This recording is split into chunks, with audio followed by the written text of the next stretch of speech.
That's probably the key constituency is the Hispanic vote. Anyhow, we're going to go ahead and get the show up and running. What up, folks?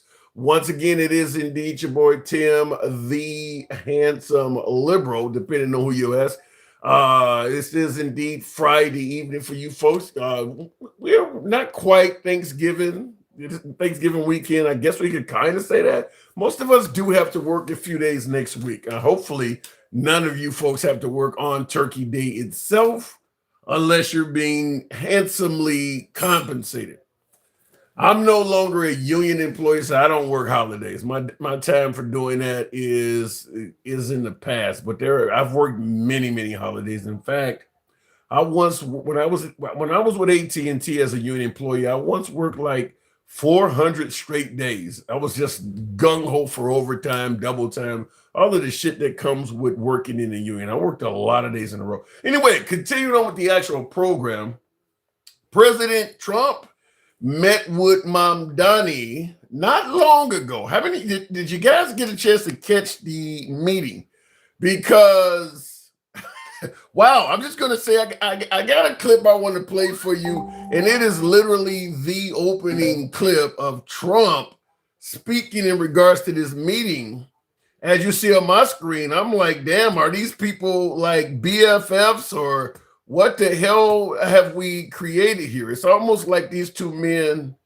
I don't know what let me just say it this way. I don't know what they talked about, but but somebody schmoozed somebody, because both of these men were speaking very turbulent towards each other. You know, Trump has been calling Mamdani a communist, and he admits to being a socialist, but you know, the right has been saying Mamdani is going to destroy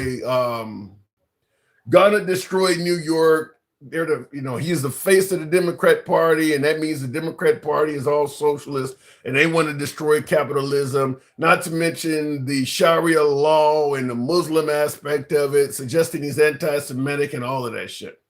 And of course, Mamdani has had choice words for President Trump, calling him a fascist, and a host of other terms. I don't know if he's called him a racist. I'm going to assume that might be in that. But Mamdani has said a fair bit of negative statements about Trump as well. So if you saw the opening of the meeting, and we're going to talk about that in a minute as I play this clip, the question is going to be, what the hell is going on? Not to kind of like quoting the most popular phrase in the movie The Hangover, what the fuck is going on?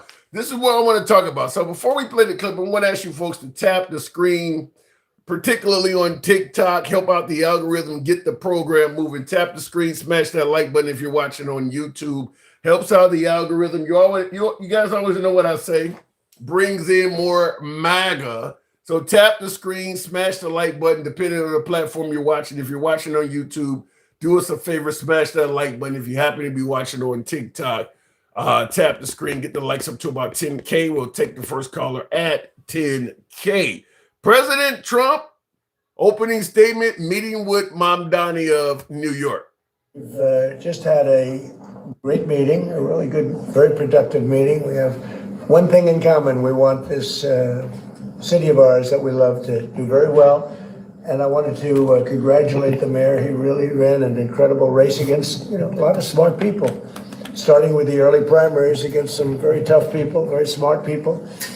And he beat them easily. And I congratulated him. And we talked about some things in very strong common, like housing and getting housing built, and food and prices, and the price of oil is coming way down. Anything I do is going to be good for New York. If I can get prices down, it's good for New York. And we've got them down, way down from last year. We have, as you know, I've been saying to a lot of people, Walmart said that Thanksgiving this year is exactly 25% less than last. I don't know why he keeps saying that. I do want to play a little bit more of this clip. I see in the comments, PGF says Mamdani took Trump's cards today, kind of like the whole Zelensky, you don't have the cards. I don't know if he took Trump's cards, but this is certainly not the Trump many of us expected. This is like showing up to a Tyson fight, to a Mike Tyson fight, and the fight going all 10, all 15 rounds or all 12 rounds or whatever. Like, What the hell happened? We was expecting something a little bit more violent and a little bit more chaotic than this. This is not a chaotic meeting at all. This is like two BFFs. Handsome Sticky Finger says somebody needs to call Men in Black. There is a huge alien baby inside Trump and Mamdani. Good point. We're going to talk about why many folks feel exactly like what Handsome Sticky Finger said. But continuing on. For New York, good for everybody. But I just want to congratulate. I think you're going to have hopefully a really great mayor. And the better he does, the happier I am. I will say there's no difference in party. There's no difference. A really great mayor. Now, you've been calling this guy a socialist. Ever since he started looking decent in the polls, we've been calling this guy a socialist, saying he's going to destroy New York. And now all of a sudden he's suggesting that he's going to be a really great mayor. What the hell has changed? Now, Mamdani has not even served a single day in the mayoralship. He has not been. He won't be mayor until January. So, what's making Trump make such an about face and now suggest that Mamdani will be a really great mayor? And we talked about some things in very strong common, like housing and getting housing built, and food and prices, and the price of oil is coming way down. That anything I do is going to be good for New York. If I can get prices down, it's good for New York, and we've got them down, way down from last year. We have, as you know, I've been saying to a lot of people, Walmart said that Thanksgiving this year is exactly 25% less than last year. So that's good for New York, good for everybody. But I just want to congratulate. I think you're going to have hopefully a really great mayor. And the better he does, the happier I am. I will say there's no difference in party. There's no difference in anything. And we're going to be helping him to make everybody's dream come true, having a strong and very safe New York. And congratulations, Mr. Mayor. Thank you, Mr. President. Thank you. I appreciate it. And shakes his hand. What the hell is that? Real quick. Paul Smith says the handsome liberal versus the handsome conservative, round one. I think we're more on a friendly term, but of course, if there's some adversarial things there, Paul, I would be glad to talk to the handsome conservative. Certainly been a supporter of the program, so I don't know about that one. Freedom Fighter, thank you for your support. So what the hell happened here? They shake hands multiple times. In fact, Trump extends his hand, Mamdani shakes his hand, and while Mamdani is shaking a hand, Trump puts his hand over the other hand. Oh, I mean, what the hell is going on here? Can someone explain or speculate? Because I don't think anybody has an explanation, but can someone speculate why there's been such an about face? And the obvious issue is we have hyped both the liberals, particularly the far left progressives, and MAGA, particularly those who lean far right, to hate the opposition. Both sides have said all of the worst things they can come up with about the adversary. So now these two men you've been telling me this dude is going to destroy New York? You've been telling me this dude is going to destroy the country, talking about Trump. All of a sudden, now you guys are friends? What kind of shit is that? You brought me out here thinking I was about to observe a fight. You don't make me hate this man or this mayor or this president, and now all of a sudden y'all friends? So the obvious question is, what the hell did they talk about in private to make them come out like this? Because this isn't Trump. This is not vintage Trump. Normally you have to kiss Trump's ass first to get his endorsement. It doesn't generally go this way. So I don't know what happened with Mamdani. Or better yet, with Trump either. So we're going to speculate on that. But in the comments, HV says this shows MAGA even more how full of shit their president is. Well, I got to push back because Mamdani comes across as full of shit too. Mamdani also said horrible stuff about Trump. And here he is being buddy-buddy with him as well. So you can't just put this on Trump. Mamdani is doing it as well. They're both sitting there smiling and shaking hands. You know, we're happy, we're singing, and we're colored, and give us a high five. That's what I'm hearing. So somebody tell me what's the difference. Thank you, Dencal, for that galaxy. I appreciate that. I don't think MAGA is happy about this, and I don't think the far left progressives are going to be happy about it either. Like I just stated, both of these men have told their parties to hate the opposition. And then they show up and they're all buddy shaking hands. And I do see your comment there, Mr. Mobile. You said it was all for the camera. Well, shit, then when is it not for the camera? When you're campaigning and telling us the damage Mamdani is going to do to New York, or telling us the damage Trump is going to do to the cameras, which is what to the country rather, which is what Mamdani would say. Are you doing that for the cameras? I mean, both of these men are acting like what many would suggest is typical politicians. That's what we're hearing. DJ Julio, good to see you back, man. Good to see you. So we're going to go ahead and start the live off. Tap the screen. You guys know how the live is ran. We don't block, ban, or censor anyone for their commentary. We are MAGA friendly. We've been MAGA friendly since day one. We will always be MAGA friendly. Nevertheless, liberals are welcome on the program as well. We don't block, ban, or censor anyone. We've never done that. It's all about free speech here. So if you enjoy that type of open dialogue, feel free to follow the program if you're currently watching live on Instagram, TikTok, or Facebook. And if you're watching on YouTube, give us a sub. So starting out the program with the one and only Den Cal, simple question. What the hell did we just witness? Den Cal, good evening. Good evening. Good evening. What did we just witness? What the hell's going on?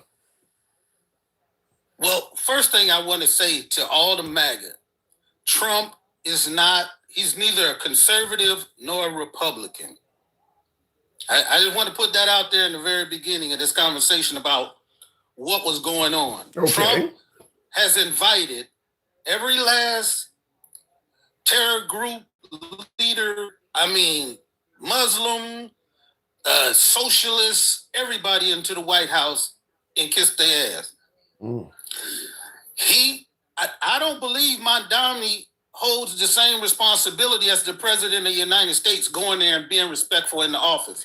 I believe Mamdani went in there and sat down face to face and dressed him down. And we all know that Trump goes along with the last thing he heard.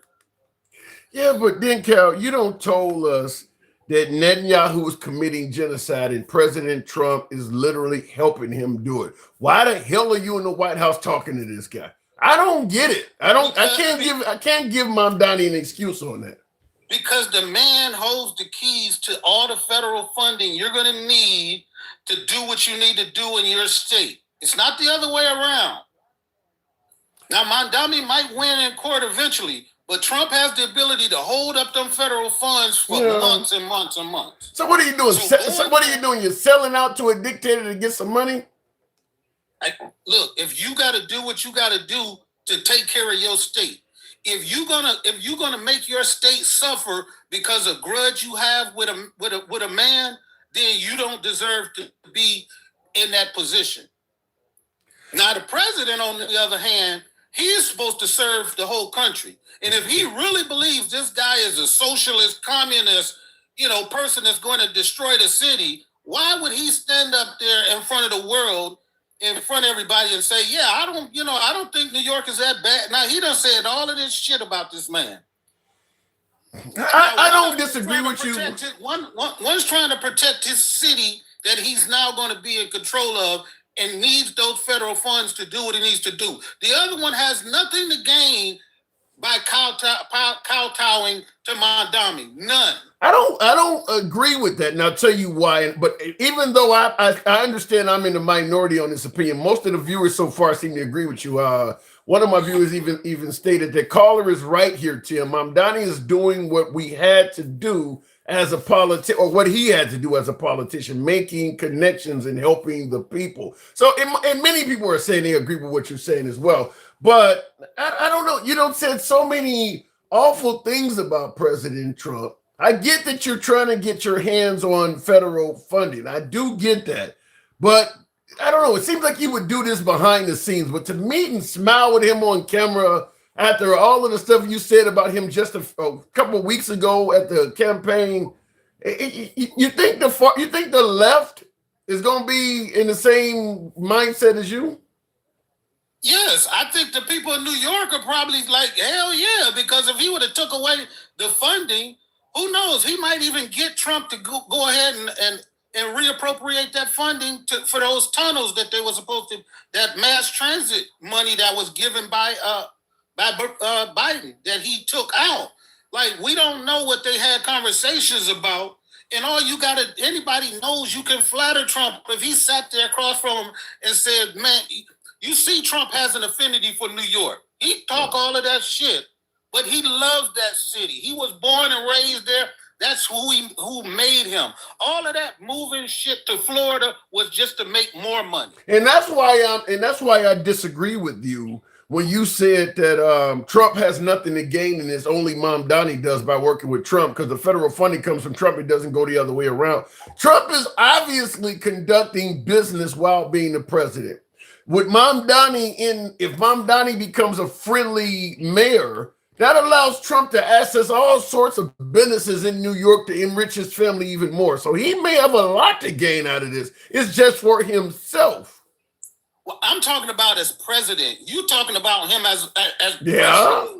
Yeah. Yes, I happen to disagree with you. I separate those two things, just like I separate how much money he has from him being a good businessman. I separate those things. What he should be doing as the president has nothing to do with him making deals so he can do business in New York. Yeah, but we know it does. I agree with you 100%. It should not, but we know it does. In other words, do you need federal funding? Well, I'm looking to open up. I got a friend that's been looking to open up a high rise, and the federal marshals are giving them a hell of a time. Perhaps you could do something about this. I hear you need some federal funding. This is what I'm talking about. Trump is doing that. I agree that it shouldn't be that way. We get that, but we shouldn't normalize that as what politicians should be doing. When we have a conversation about what politicians should be doing, is what Mamdani is doing. Through any of his differences, he went there. And I'm sure all of this is probably in the art of the deal. All of this conversation going back and forth. Who won this deal in your view right now? Between them two? Yeah. I mean, if I did not know Trump from what we've seen, I'm going to say, a lot of my MAGAs not going to like this. I don't believe Trump is negotiating on good faith. Somebody in the comments said Trump is a comment. I could easily see these two having a falling out in the near future. I mean, probably tonight when Trump settles down and all of the people that he calls and asks, what did they think about this? And they say, you looked horrible, sir. You cannot do this. You campaigned on this. You called him that.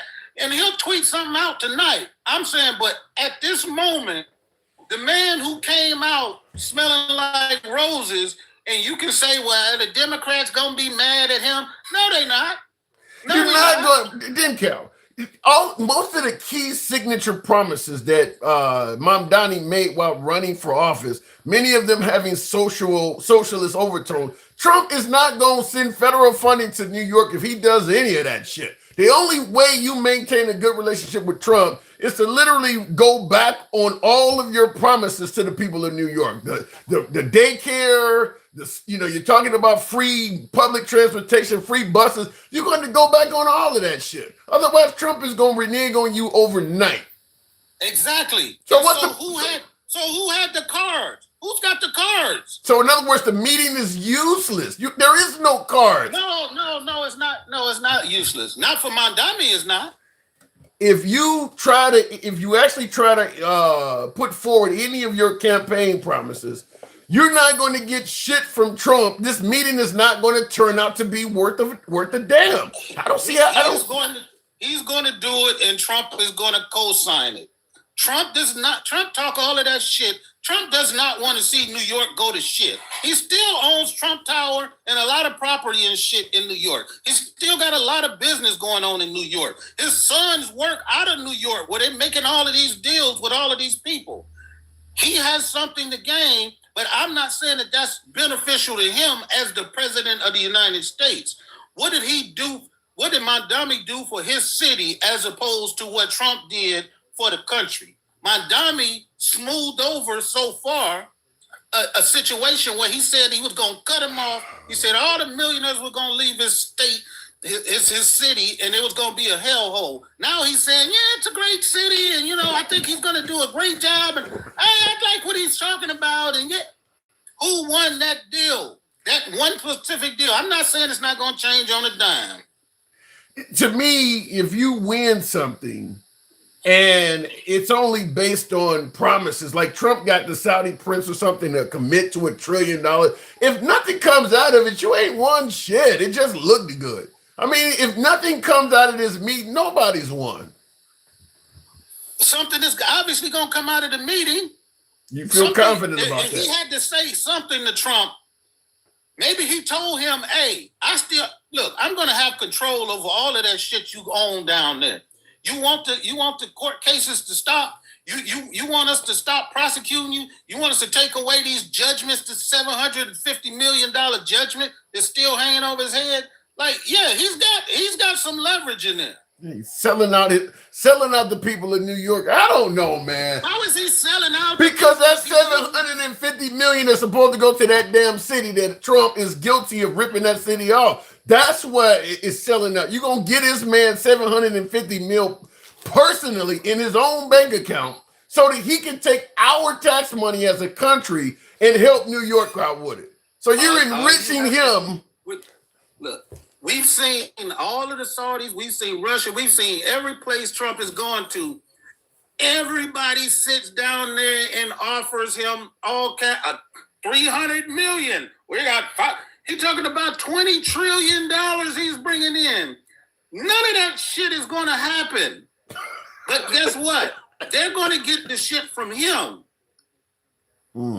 So let me answer to you this way then. I get that you believe that based on what took place today, Mamdani walks away looking like the winner in this meeting. Do you think the city of New York is actually going to benefit from this? I think it's possible. Obviously, we know Trump is 50-50. What level of possibility? 50-50? 50% chance? 80% chance? I think in reality, I think Trump was just talking. I don't think he would actually withhold all of that federal funding from New York. He knows that federal funding from New York is so vital to the operation of this country because a lot of that money goes to red states so they can function. Right. So I think he was just talking stuff. He talked all that stuff about New York, it's a hellhole, I'm moving to Florida. But yet all his fucking business dealings are still in New York. I believe he's been bullshitting. He's been saying what the Republicans want to hear because he wants to separate himself from the scoundrel con man that he is. They have believed that ever since I've been around the country, it's always been when I go down south. Oh, you city boys, you city boys, you city slickers. Y'all always talking fast. Y'all always doing this and y'all lie about what y'all do. Y'all scam people. That is Trump in a nutshell. But these people down south right now will lay down their life for him. And he don't give a damn about them. How do you think, if what you're saying is true, the obvious question is, how does a man that, according to you, goes against their best interest convince people to lay their life down for him? How do you convince somebody that you are saying you don't give a damn about to be willing to lay their life down for you? I'm not a psychiatrist. I'm not a psychologist. Is that what it takes? I didn't even sleep at a Holiday Inn Express last night. But that's cult-like behavior. When somebody has convinced you with no evidence, you got the Hispanic people, you got the women, you got the dang on farmers, you got the car industry. All of them are being hurt by this guy. But if you call them, they heard, look, the people in the auto industry heard him say out of his own mouth that he does not like unions.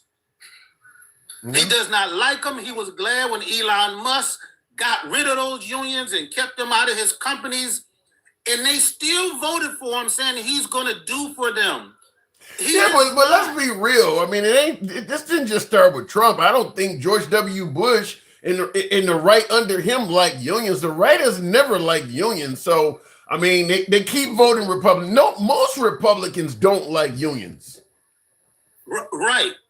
But they don't never say it out loud. This man came out and laughed about it when Elon Musk got rid of. He laughed about it, and then they turned around in the election, and the major unions. The one guy was like, "Oh yeah, the guy that went to the RNC, the convention."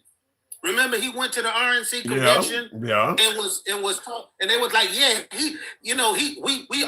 we always go Democrat, but he wants to go and see both sides. He went there, and he hasn't changed his mind. Right. And manufacturing jobs, we have been losing them month after month after month after month.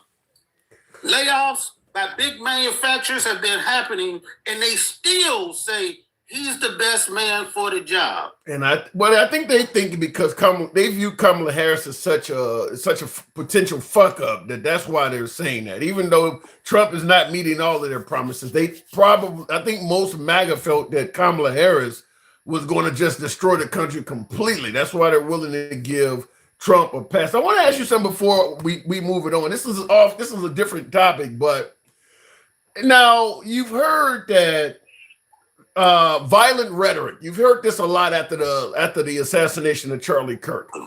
Obviously, Trump was just talking about people potentially being hung yesterday. I want to ask, why is it so few people complaining about him making such a reference to violence just yesterday, but everyone was overwhelmingly talking about it when Charlie Kirk lost his life? Because obviously Trump, what he is saying, the folks that he is saying it about are already complaining that they're receiving death threats. Why is there a difference in this?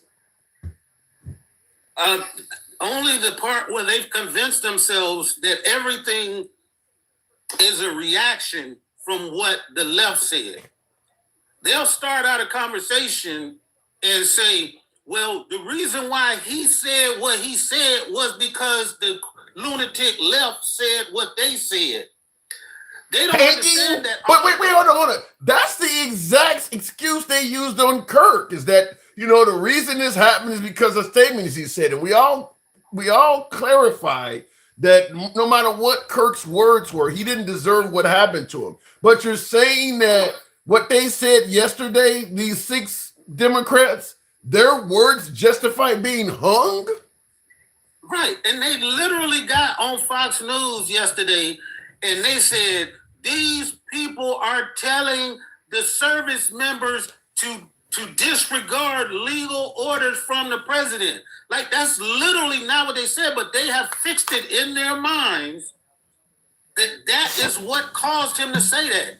Like, so the man got up there and said today, talking about how Mamdani, he was a good person and all of that stuff, when he said a few weeks ago he hated all Democrats at a funeral. Well, in defense of Trump, Mamdani is a socialist. He's a socialist. Don't you both sides this? Him saying that shit at a damn wake. No, I can't defend the timing of it. But in defense of Trump, Mamdani is not exactly a Democrat. He's a socialist. Just happens to have to run as a Democrat to get access to their coffers. So Trump said he hates Democrats. Isn't that what the Republicans said? They said they don't care what Trump is. They just want somebody who's going to look out for them. Ain't that what they said? That's not a bad thing for MAGA to say. Is that not what the Democrats would want as well? We don't care if you're Democrat, progressive, or liberal. We just want somebody that's going to look out for the people. That's not a bad thing for MAGA to say that. Obviously. But there's a cause and effect. Do you think they would have voted for Mamdani if Trump was not the president? Do I think New York would have voted for Mamdani if Trump was not the president? If Kamala Harris had won the election and 10 months in, they had an election, do you think Mamdani, as a Democratic socialist, would have won in New York City? Yeah, I do. And I'll tell you why. Because under Kamala Harris, the same problems that Mamdani campaigned on fixing would still be there. It would still be very expensive to live there. The economy will still be terrible. Folks are tired of the traditional capitalist way of life in this country where they're not getting ahead. And this guy comes along talking about free buses and daycare and shit like, yeah, going up against Andrew Cuomo and a Republican, yeah, I think he would have still won. I disagree. I think had the economy continued to improve like it was doing before Trump did his tariff thing, if the economy had kept continuing and they would have continued to lower interest rates and people would have had a better footing in this economy and been able to afford houses and shit, no, they wouldn't have not went that far. It's the fact that people can't afford shit for real now is the reason why they're going so far as to elect somebody that's talking about, hey, let's get more public transportation. People can't afford fucking cars. Well, they couldn't exactly afford a lot of shit under Biden's 4 years either, didn't Cal? Wasn't like they could afford much at all under Biden's term either. So I don't know. People in New York could afford cars. People in New York chose public transportation because it was more efficient, it was faster, it was cheaper than owning a vehicle. It's not the wealthy. It's the most billionaires in the world live in New York. Like New York is the wealth capital of the world. That's why 10 million people live there, because that's where all the fucking money is at. So saying that they couldn't afford cars, like they paying $2,800 for a 1-bedroom apartment with 500 square feet. Like they can afford the shit. So you think President Kamala would have led to what? Andrew Cuomo winning, or the current mayor winning another term?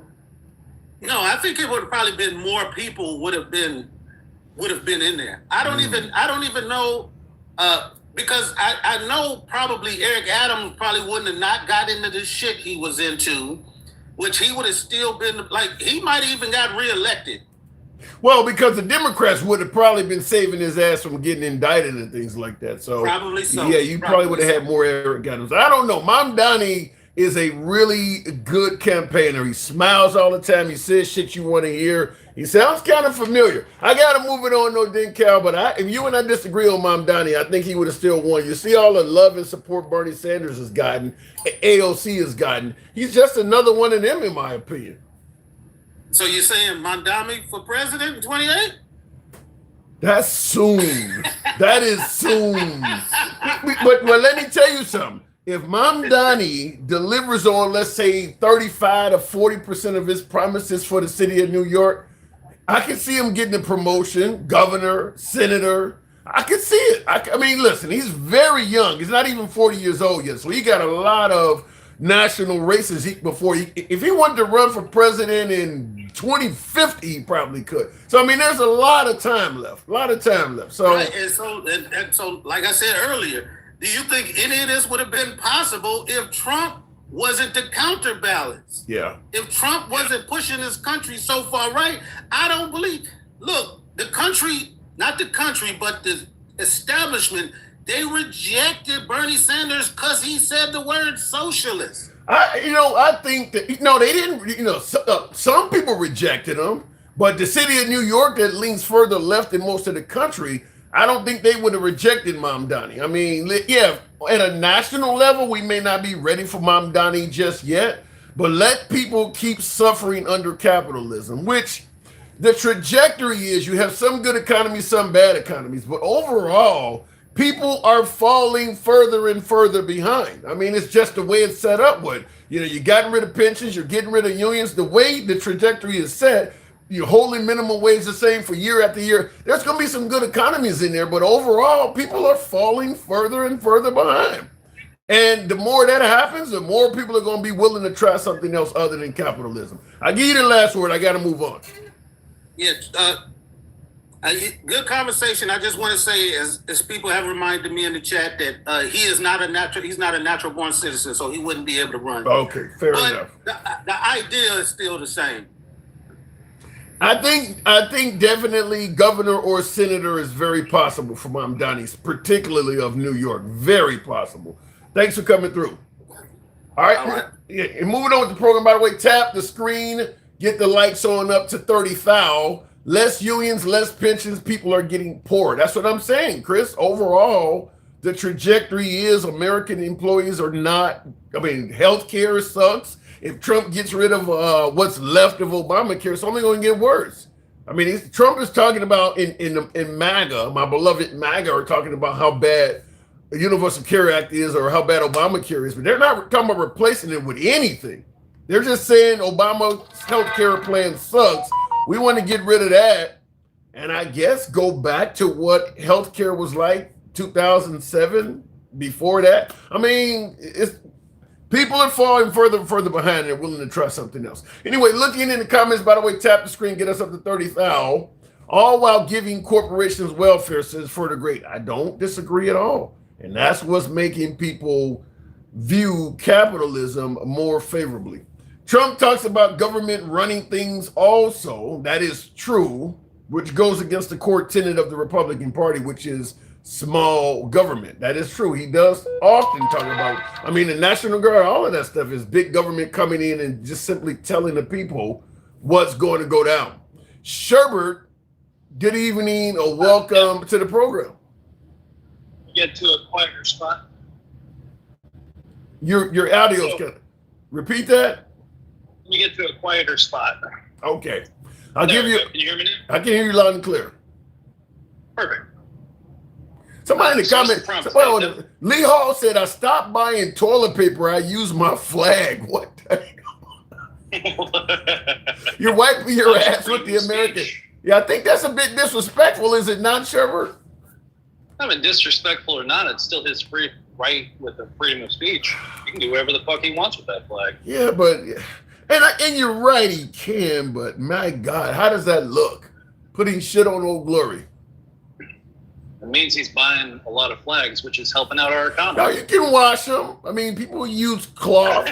You can wash it. I mean, it might be a few chunks it's in so gross. Yeah, it is. It certainly got corn in your washing machine. But anyway, continuing on.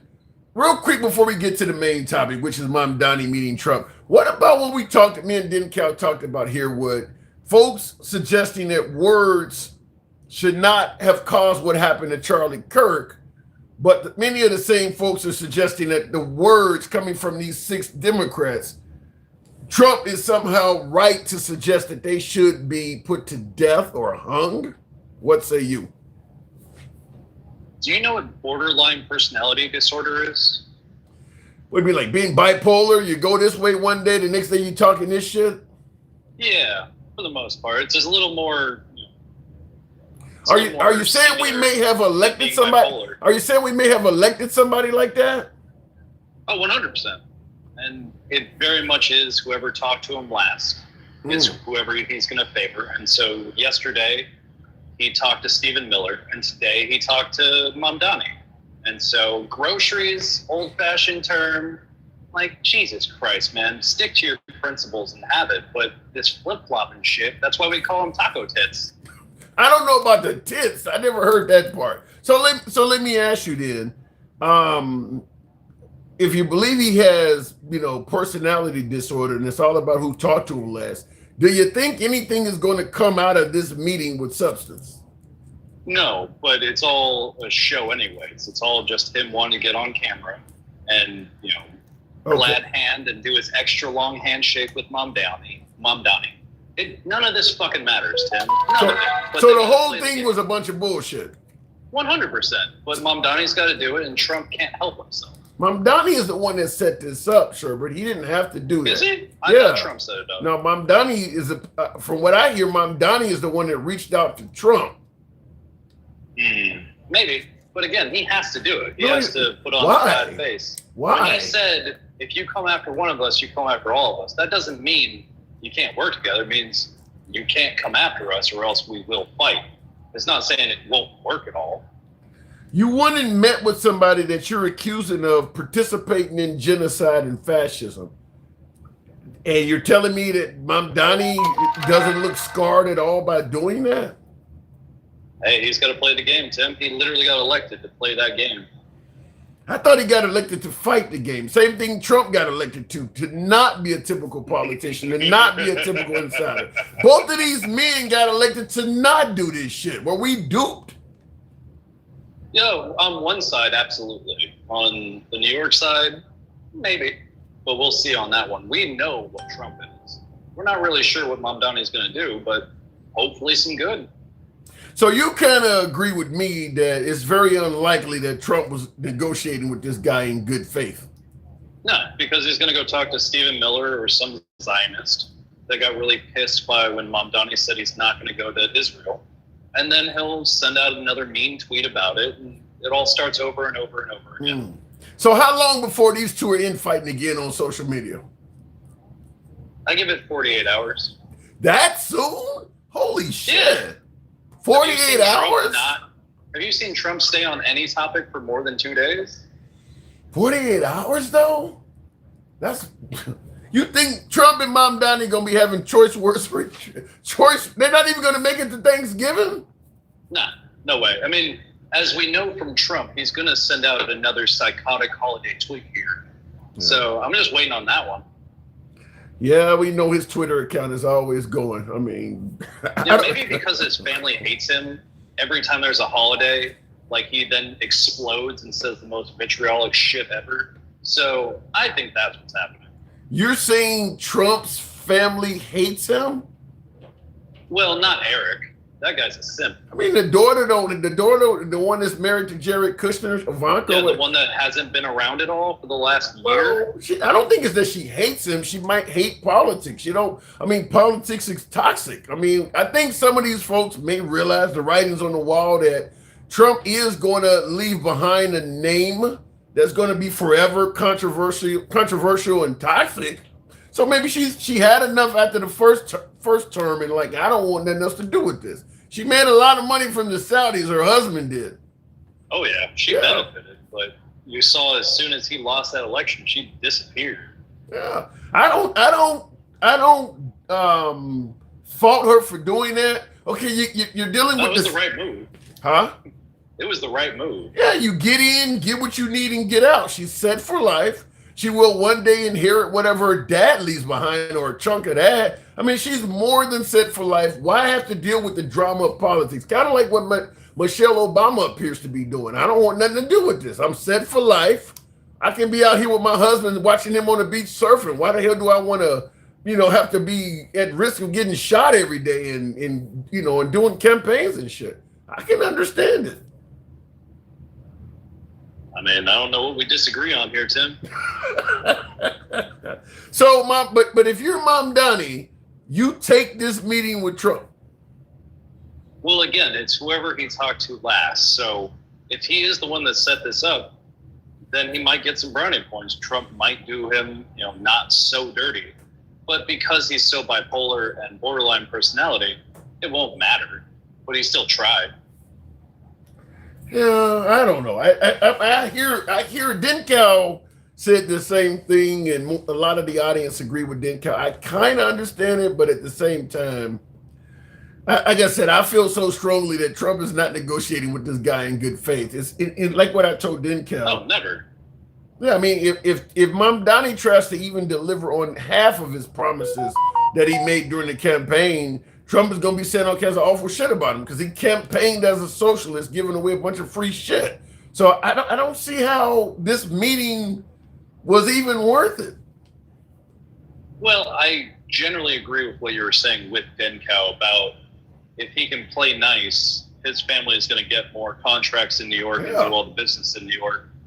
And so, I mean, ultimately, this might benefit Trump more than hurting everyone. But when he sued to keep SNAP benefits closed down, he didn't give a shit about anyone else but himself. And it's so very clear.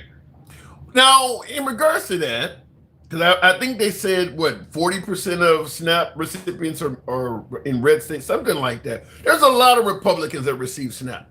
The question I want to ask is, why does only the Democrats seem to think that Trump literally suing in court, trying to take it all the way to the Supreme Court to not fund SNAP is a bad thing? Why doesn't MAGA see that as a bad thing?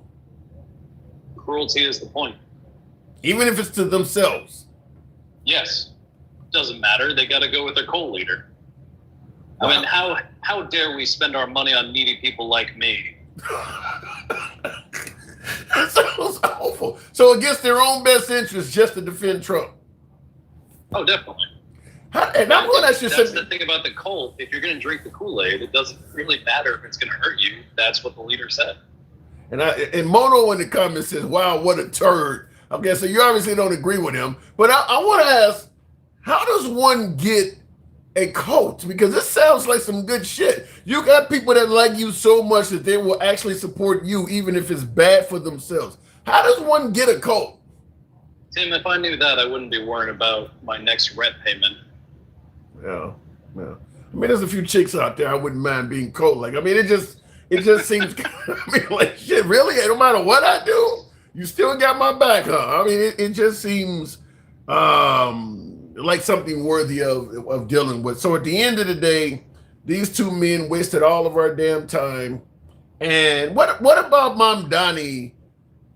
Do you see him, as I stated, where he could go further in terms of at the national level? Obviously not president due to his place of birth, but Senate, governor, definitely representative. Do you see that as well? If he does even, 50% well, absolutely. Do you see the rest of the country going in the same direction? Because people are saying that this man is the face of the Democratic Party. They can say that all they want, but it's not true, because we are made up of so many different cultures across that it may be a very big cultural point in New York, but that doesn't count for all of the Democratic states, or even most of the Democratic states.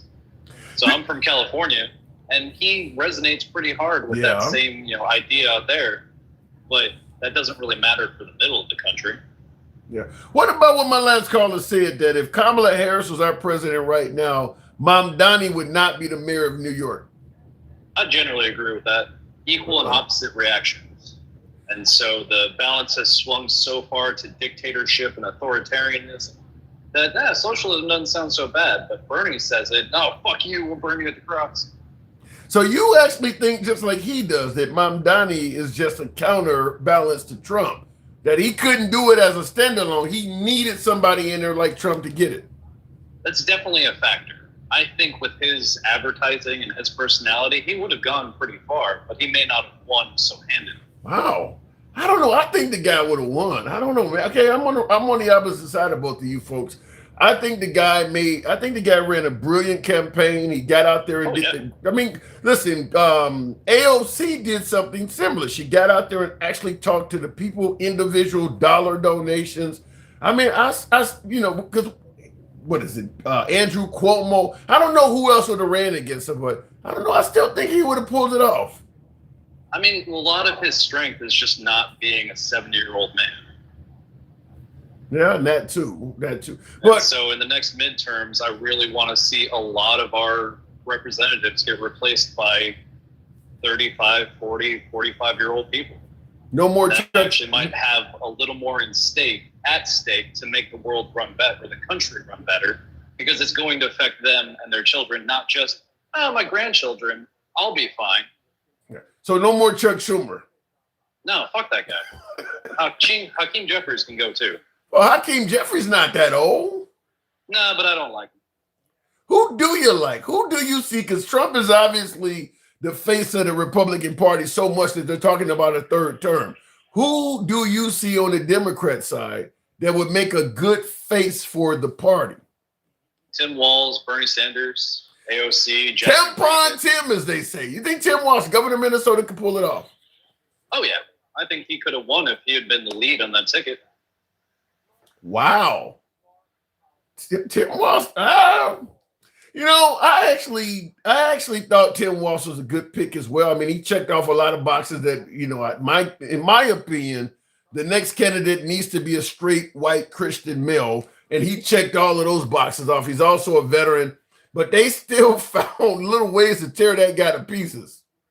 Yeah, but Tim, cruelty is the point. They're going to tear anybody to pieces. Little Marco, it doesn't matter.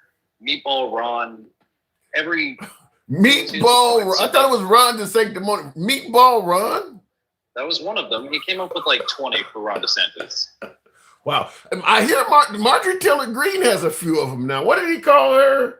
I don't even know. Yeah, he's giving I'm so surprised by her turn of face, but I'm not going to be mad at it, but I'm still not going to trust her until this actually lasts for more than 6 months. You wouldn't accept her over a la Tulsi Gabbard style, you know? No. Tulsi Gabbard. Also, Tulsi Gabbard has turned out to be a traitor, so nah, I don't trust her anymore. I used to really like Tulsi Gabbard, and then I got to see what she really thought and went, "Oh, fuck this." Yeah. Well, I mean, sometimes these people look at it from a standpoint of, I may think this way, but if I think that way, they're going to make me really rich. So I think some of these folks get in there and their mindset changes. Certainly with President Trump. Trump is doing a whole lot of things at the right, from big government to, challenging the Constitution, stuff they complained about all the time. But he's going to make us pretty powerful, pretty wealthy. So we'll kind of, play along for now. So sometimes what they say is not what they're going to do if the conditions are right. Somebody's asking for evidence on Tulsi Gabbard. I believe she was a registered Russian agent. A Russian agent? And what do you mean? Like actually working for the Russians? Yeah, I think she was an ambassador. Well, then she would fit right in with where she's at. I got to move it on, Sherbert, though. As always, good to talk to you again. Appreciate you coming through, and thank you for the support, man. Appreciate that. No worries. Have a great night. You too. All right, moving on with the program. Trump only sucks Russian sausage, says Lee Hall. What is a Russian sausage? What are you indicating there, sir? Russia, says BS. Real quick in the comments, thank you. Handsome Sticky Finger says, Tim, we can all agree Trump is a mob boss. Basically, behind closed doors, Trump said, say hello to my little friend. Trump said, Mamdani, either get on board or you'll get a taste of my little friend. Could be some of that. It could be some of that. I mean, look, I know from going to a couple of Trump rallies myself, for lack of a better word, the man is charming. I mean, the guy got me to stand up and applaud a couple of times, and he pointed at me and winked. I always say this, he pointed at me and winked, and I felt it like, man, the guy knows how to make people feel special. And my guess is getting Mamdani behind closed doors, it was nothing for President Trump to work him over, because the guy is a really good schmoozer. I always say he could sell ice to igloos. He could sell igloos, or he could sell ice to Eskimos. That's what I'm saying. He could sell ice to Eskimos. He's a really good salesperson. Damn, he was doing it to the guy behind you. Now, Giant, I'm 6'6", and you can't see the guy behind me. So when I stand up, you're not going to see the guy behind me. I'm 6'6", 300 pounds, so I have a presence. There's no guy behind me that you're pointing to. You're pointing to my black ass. Anyway, continuing on with the program. Get off your knees, says Ronaldo Daniels. How mom, gangster grandma with this on your knees comment. Some of the shit some of you folks say, it resonates with the people in some of the worst ways. Just get off your knees shit. I'm not on my goddamn knees. Anyway, tap the screen, get us on up to 40,000. Don't take that away from Tim. He loved talking about it. Popo, you in the comments going off today. Just going off on your boy, going off. And appreciate you here. Losers enjoying every second of this Democrats. Mark, losers in what way do you mean? I'm assuming you're saying the Democrats are losers. I think Bernie Sanders has run a few times and didn't get anywhere. I agree. We need younger individuals in the seats. Some would argue, and President Trump said this today, that Bernie Sanders got cheated out of the election. Some would argue that Hillary Clinton is the reason Bernie Sanders didn't make it. And it's not because more people just voted for Hillary Clinton, but they're claiming that behind the scenes, Hillary Clinton may have done some things.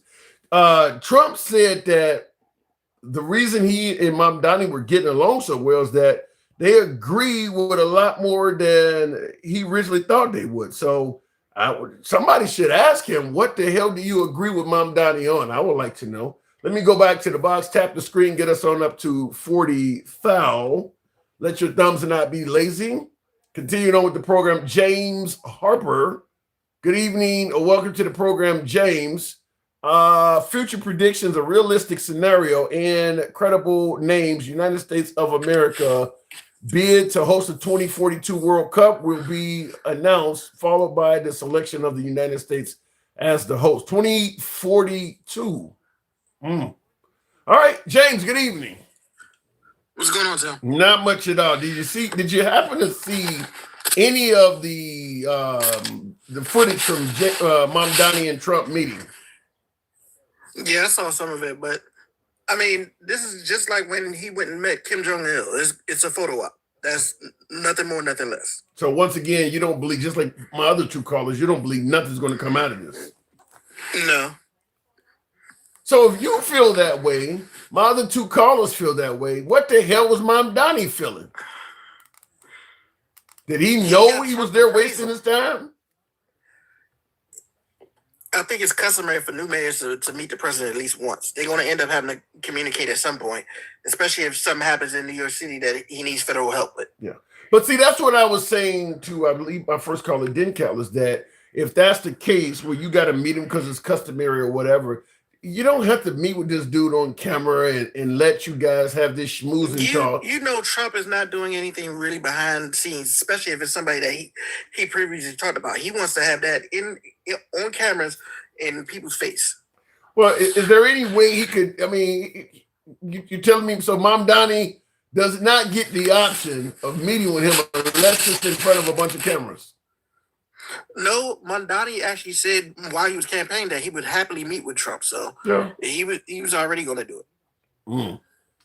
So if nothing comes out of this, how does it not look? If you got Mamdani on TV smiling in front of the cameras when Trump is saying all this stuff, if nothing comes out of it, how does this not make Mamdani walk away looking like he got conned?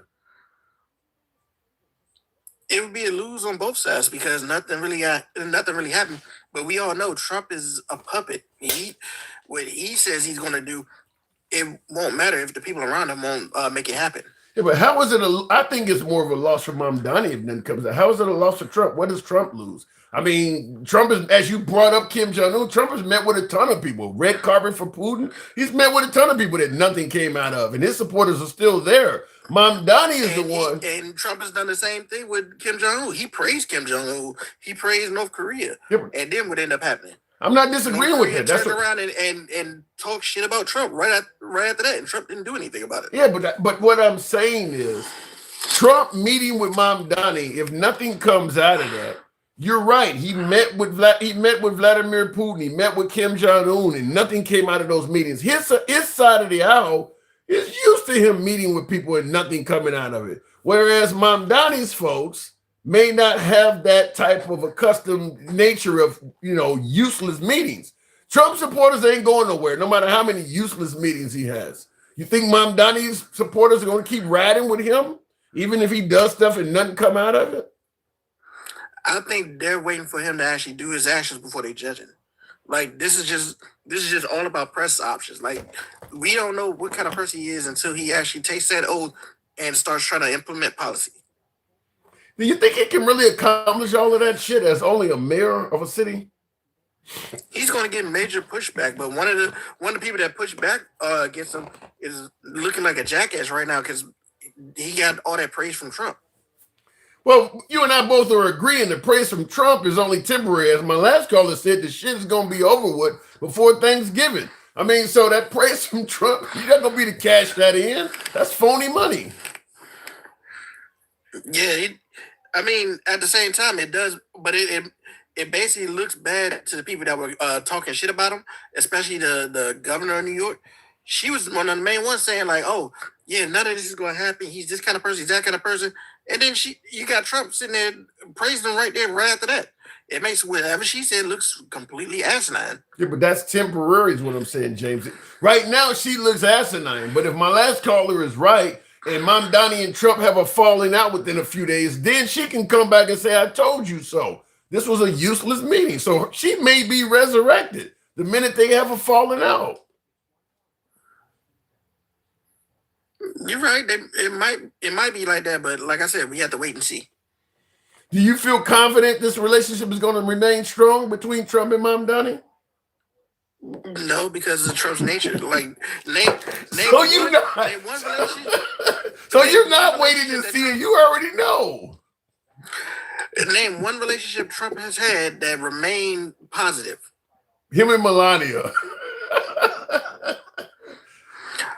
Tim, They don't stay in the same spot. They don't. There's no show of affection except for like that placated like kiss on the cheek. And then half the damn time he has to basically like bribe her to like show up in camera on the same place he is. You don't think he occasionally breaking her off? She's a supermodel or former supermodel. You don't think he hitting that at all? The last time they did, Baron was born. How old is Barrett? He a grown ass man now, ain't he? Exactly. Oh, that's a long ass time, man. I mean, is that why his hand got all them spots on it? That's a long time, man. No, he got all those spots on him because his health is poor. Mm. Well, I mean, we don't want to wish ill will on the man. I'm hoping, the guy will. You think the guy will finish his term, right? Because I got some viewers who suggested the guy ain't gonna finish his damn term. Well, you got to look at the way he eats, the way he acts. Like, name a healthy president that just wanders the White House. What do you mean by wanders the White House? Okay, remember when the press caught him like on the roof? He wasn't on there because he just wanted to be out there. His ass got lost and ended up there. Well, I don't think that's been proven because he was actually able to respond to camera people on the ground and talk to them, and he sounded quite sane. So I don't know if he got lost. He did his rambling. That's what he did. I don't know. And I see in the comments Tamara said, do you think that Melania would cry if Trump passed away? I think she'd be sad. Not at all. She'll do the whole crocodile tears like Kirk's wife would acting like she's wiping off tears, but as soon as she's gone, like she's gonna be celebrating all that money that she thinks she's gonna get. Well, shit, she already is set for life, even if he stays alive. I mean, she already, and their money is no object with her right now, but you're correct about Erica Kirk. My God, she got over his death very quick. I ain't never seen them like that. She was over his death not even 48 hours after he died. Oh.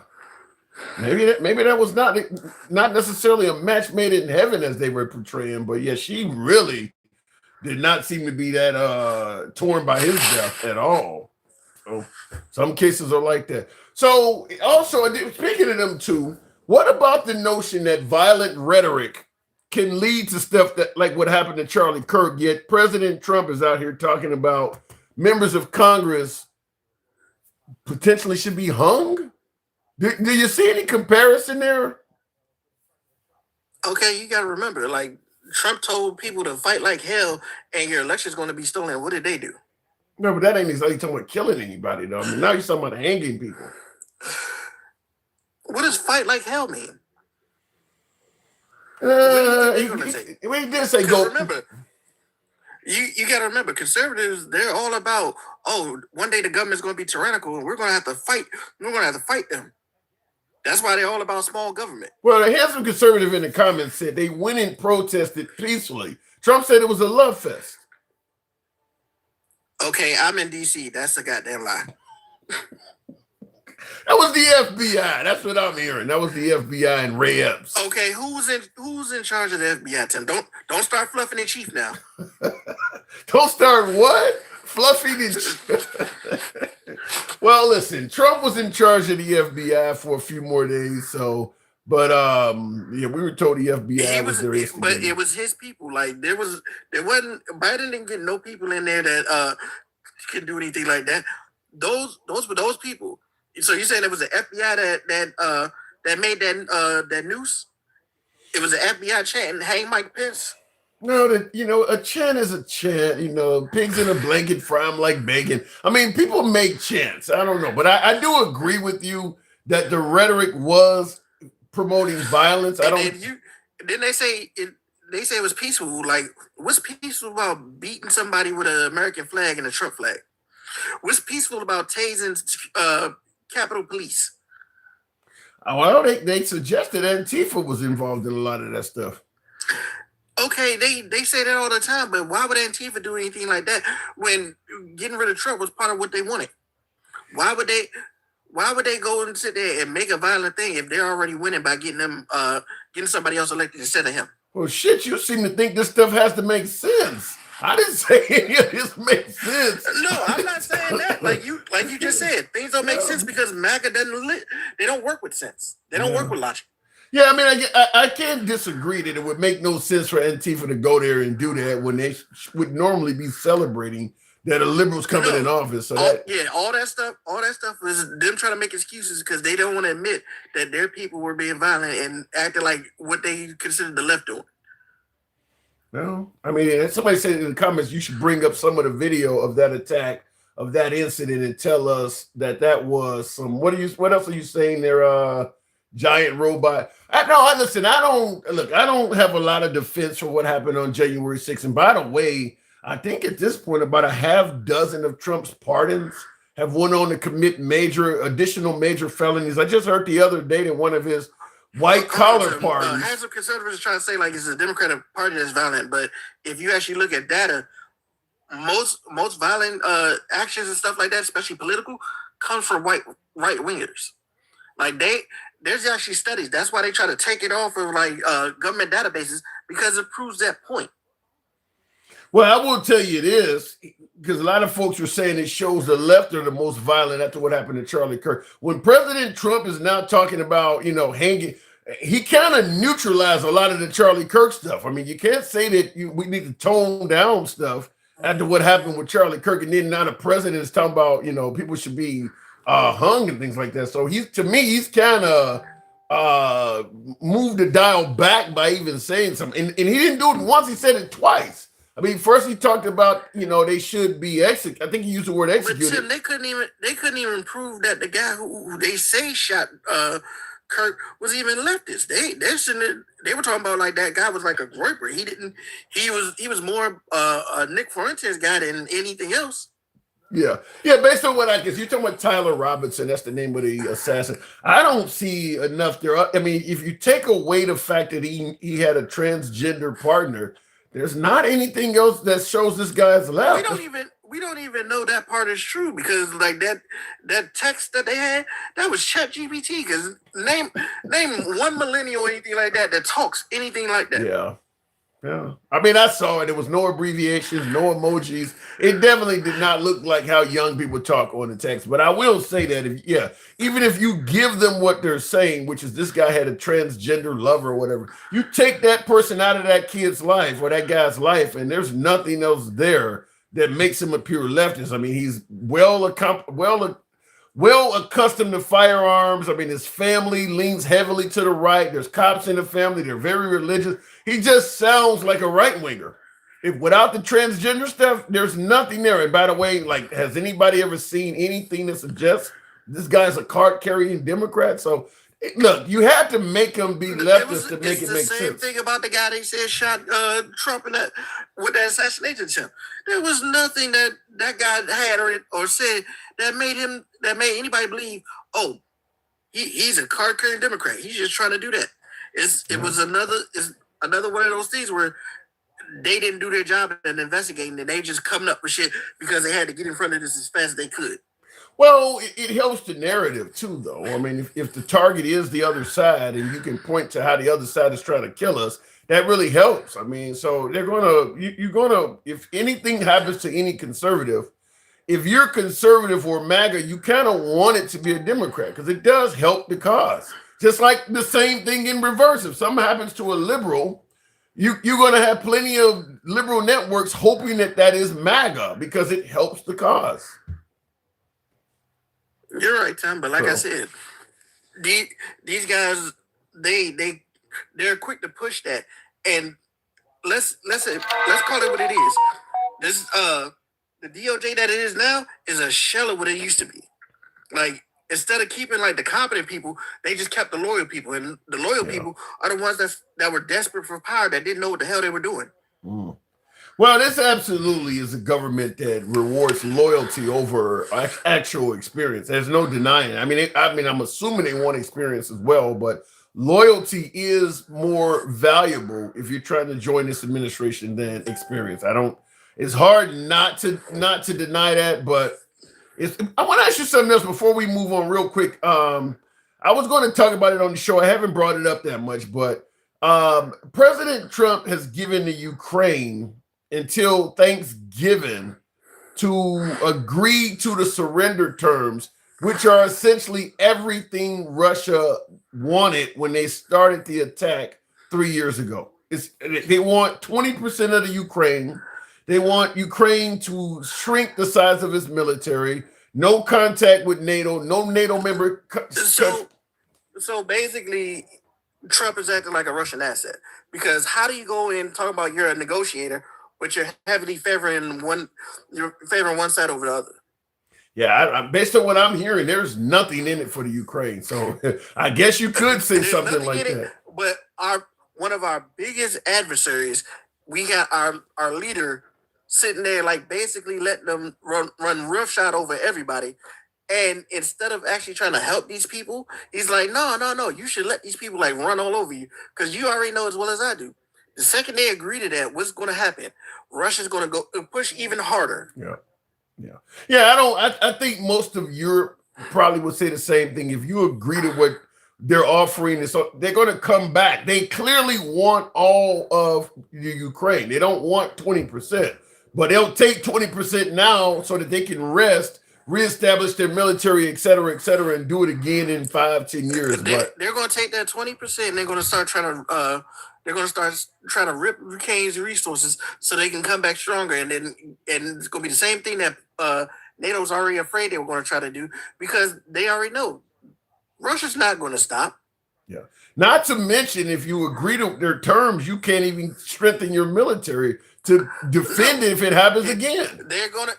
They're gonna get ran over if they even start trying to demilitarize. Like, Ukraine has already shown that Russia's not as strong as that everybody believes they are, by actually like doing real damage to them. If we sat there and like gave them the help that we've been giving them before, right? They would have took back all the land that they already lost and would have pushed them to at least a stalemate. So why do you think Trump would favor something like this then? Because Trump wants to be like Putin. He wants to be an authoritarian. He wants his word to be law. Why do you think that he hasn't pushed back on Kim Jong-il? He hasn't pushed back on Putin, and President Xi, he hasn't pushed back on him either. He keeps saying like, "Oh, I'm going to tariff him," until they say, "Oh, well, if you do that, we'll do this." And what's the first thing he do? He backs off. So at the end of the day, it's kind of like what you just said. Trump comes across as a Russian asset. Yes. If you look at all the people that Trump is being buddy to, it's not democratic leaders. It's all authoritarians. Yeah, that does appear to be that way. All right, James, that's not what we talked about in regards to ending the war in 24 hours. That's not what anybody expected, is that they just give up and give all this shit up. His idea of ending the war in 24 hours is telling Ukraine to surrender. Yeah. In fact, he's telling them to surrender parts of the Ukraine that Russia is not even currently occupying. So, I mean, he's talking about giving away that much of the country, that parts of it that they're not even occupying. And what's the first thing he did when he got in office? Him and Elon Musk, they took away all the help that we was giving them to hamper them, and that helped Russia out even more. Yeah. Because all the intel we were giving them that was helping them fight, he took that away immediately. Yeah. Well, fortunately for the Ukraine, a little bit. There are now some European nations. I think France just vowed to sell them, I think, a few dozen military, because France makes they make jets as well, military jets. So some of the other countries are stepping up. Yeah, his incompetence has made it so that all these other NATO countries, they're going to start making all the money that we were making from building these kind of stuff. They're starting to do it, and guess what? All that money we were getting, that's even less money that our country going to our GDP, because we're going to lose those contracts. I don't think it's Trump being incompetent. I think that he's leading America in a different direction than we were expecting. I mean, he's making a killing off of it. Like I said, he's in it for himself. He's not in it for the country. He's in it for himself. He will sit there and amass as much money as he can, thinking that he's going to be able to like run in somebody else's country. Yeah, I don't get it though. I mean, the guy's 80 years old. He already has enough money to last multiple lifetimes. I don't get what the continued pursuit of money is. No, he's valued at having so much money. He didn't have that much money until recently. Before, it was just he had all these properties that was worth money. It wasn't liquid. He was Why you when think he he was be, sitting yeah, there? but when Why he you think he was sitting there asking for loans so he can do the appeals or all them cases that he had? Yeah. It's because he didn't have the money to do that shit on his own. I hear what you're saying, but the guy, when the guy came down the golden escalator, he was set for life. I mean, maybe he wasn't worth 15 billion like he said he was, but he was worth millions of dollars. He was set for life. He was worth a couple million, but he was also A bleeding money a couple lot. million? That's all you think he was worth? He wasn't a billionaire. The man said he was worth 15 billion is what he said. Yeah, and he's also the man that every time the Forbes list came out, he was sitting there complaining about it, talking about I should be valued more than this because I believe this. And he also got found guilty of fraud because he was overinflating what his property was until it was time to pay up. And I see in the comments, Giant Robot said he was worth about 100 million for all estimations at that time. Yeah, so he said he was worth 15 billion. So if he's only worth 100 million, that's a huge, huge amount of exaggeration. James, I got to move it on. Thank you for coming through, though. No problem, Tom. Always appreciate it. Tap the screen, get us on up to 70,000. Sticky fingers. Humpty Dumpty, Trumpy, and Melania wouldn't care not a damn about Trump. JD Vance, it is official that he broke off his marriage and something is in the works with Erica Kirk. Where the hell you hear that at? Let me repeat this now. Okay, first the Humpty Dumpty, Trumpy, and Melania wouldn't care. So you're saying that if Trump passed away, Melania would not care about it at all? I don't know. I get she comes across as stone-faced, but if her husband died, you don't think Melania Trump would care? But your second part of this comment is even more egregious. You're stating that, this is his quote, this is one of my viewers quoting, it is official that he broke off his marriage and something is in the works for Erica Kirk. Has anyone else heard something like that? I didn't hear about it, and I was doing my notes before coming on live. Has anyone else heard anything about JD Vance and his wife breaking up? That's a hell of a lot of speculating. I think that would be big, big news because everybody would then go find Erica Kirk and put a microphone in front of her face. All of a sudden, something happened between JD Vance and his wife. TMZ is going to be camping outside of Erica Kirk's crib. Like, we know this dude is coming over here tonight, right? Anyway, looking in the comments, Michael says she isn't wearing a ring. Really? Wow. Okay. I don't think JD Vance is gonna get rid of the wife. And I see James Harper, you said he just announced it. Who just announced it?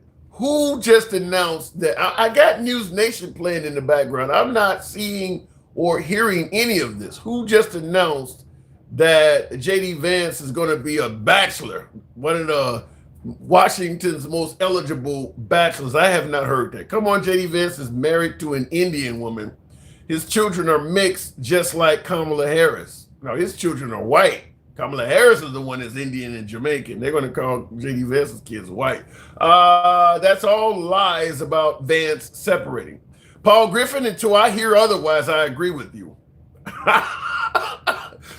I asked the question, is JD Vance going to become Washington, D.C.'s most eligible bachelor? And in the comments, I can't see what the name here. Haploid says, hide your couches. Hide your sofa, hide your couches. Oh, my God. Anyway, let me go back to the box. Duke Vader, I tried to bring him up. He was not able to come up, apparently. So we'll continue on with the one and only Jamaica mix-up. Good evening, Jamaica. With his power, he'd be stupid to ruin his marriage while VP. But would he? Ruining your marriage is not a good thing. But, I mean, maybe it might give him, as many are suggesting, some sort of additional respect from MAGA. So let's say he gets rid of his wife, sends her back to India with a nice stipend, picks up Charlie Kirk. All of a sudden, MAGA gives him all of the power that, gives him about 80, let's say 70% of the love and adoration of Trump. JD Vance is never going to be Trump. But let's say he gets the right wife and presents the right image and he becomes at least 70% of Trump. That might be worth trading spouses, depending on who you talk to.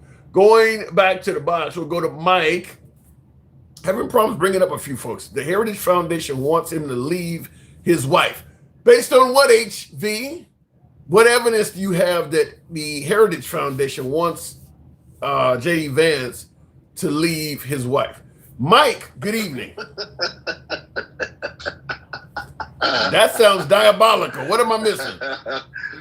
I don't see anything that confirm it, but I see a ton of stories out there about on Newsweek or USA Today, Daily Beast, about her not wearing her ring. Maybe she, it might be. Maybe she's getting it clean. Maybe she's getting it resized. It might be at the jewelry shop. Who knows? Something. Now, that's what I just said. But I also told you that before midterms, they wouldn't be together no more. That's only a year. That's less than a year now.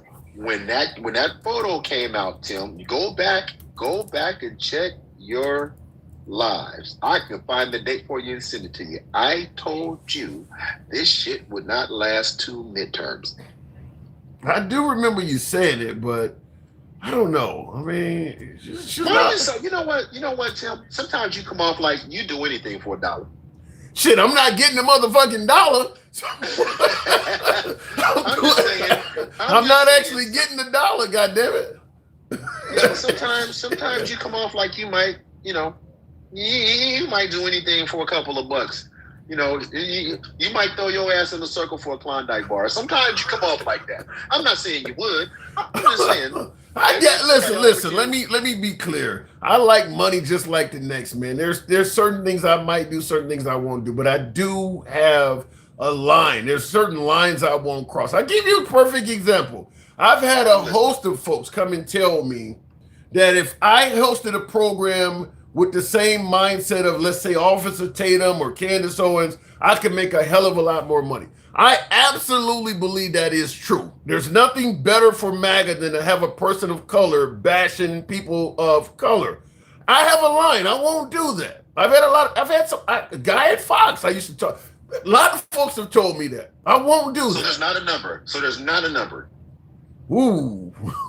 I see. Woo. See, here's what. I don't want to do it. Let me just say it like this. Probably not, because it gets to the point where not only would I be alienated from all of my family, your safety's there. I don't think I'd want to do it. I'm just saying, sir. I'm just saying. When I asked you money, you went ooh. Well, shit. Nobody says you want to be on the radio. There's not a number. I mean, look, are we talking about Rush Limbaugh numbers? I mean, I'm talking about like I'm talking about 7 figures. I'm talking about. I don't. Something. Let me just say it like this. Even if I want the money, I don't think I could do it justice or do it properly, because I don't feel. I mean, I'm saying stuff that I know ain't true. I don't feel it. I don't think I could do it right. I don't think I could host a show like this where it actually works organically, because I'm saying a bunch of shit that I don't feel. And I think sometimes when I cross the line on here, some of you guys can sense it here. It would be a whole show of that. Well, I appreciate your candor. I just cleared it up for the 168 people. He wouldn't throw his ass in the Orient for a little change. There you go. I might do something strange for a little change, but I do have a line. Yeah, you do have a line. I do have a line. That's cool. So listen. So back to the J.D. Vance thing real quick.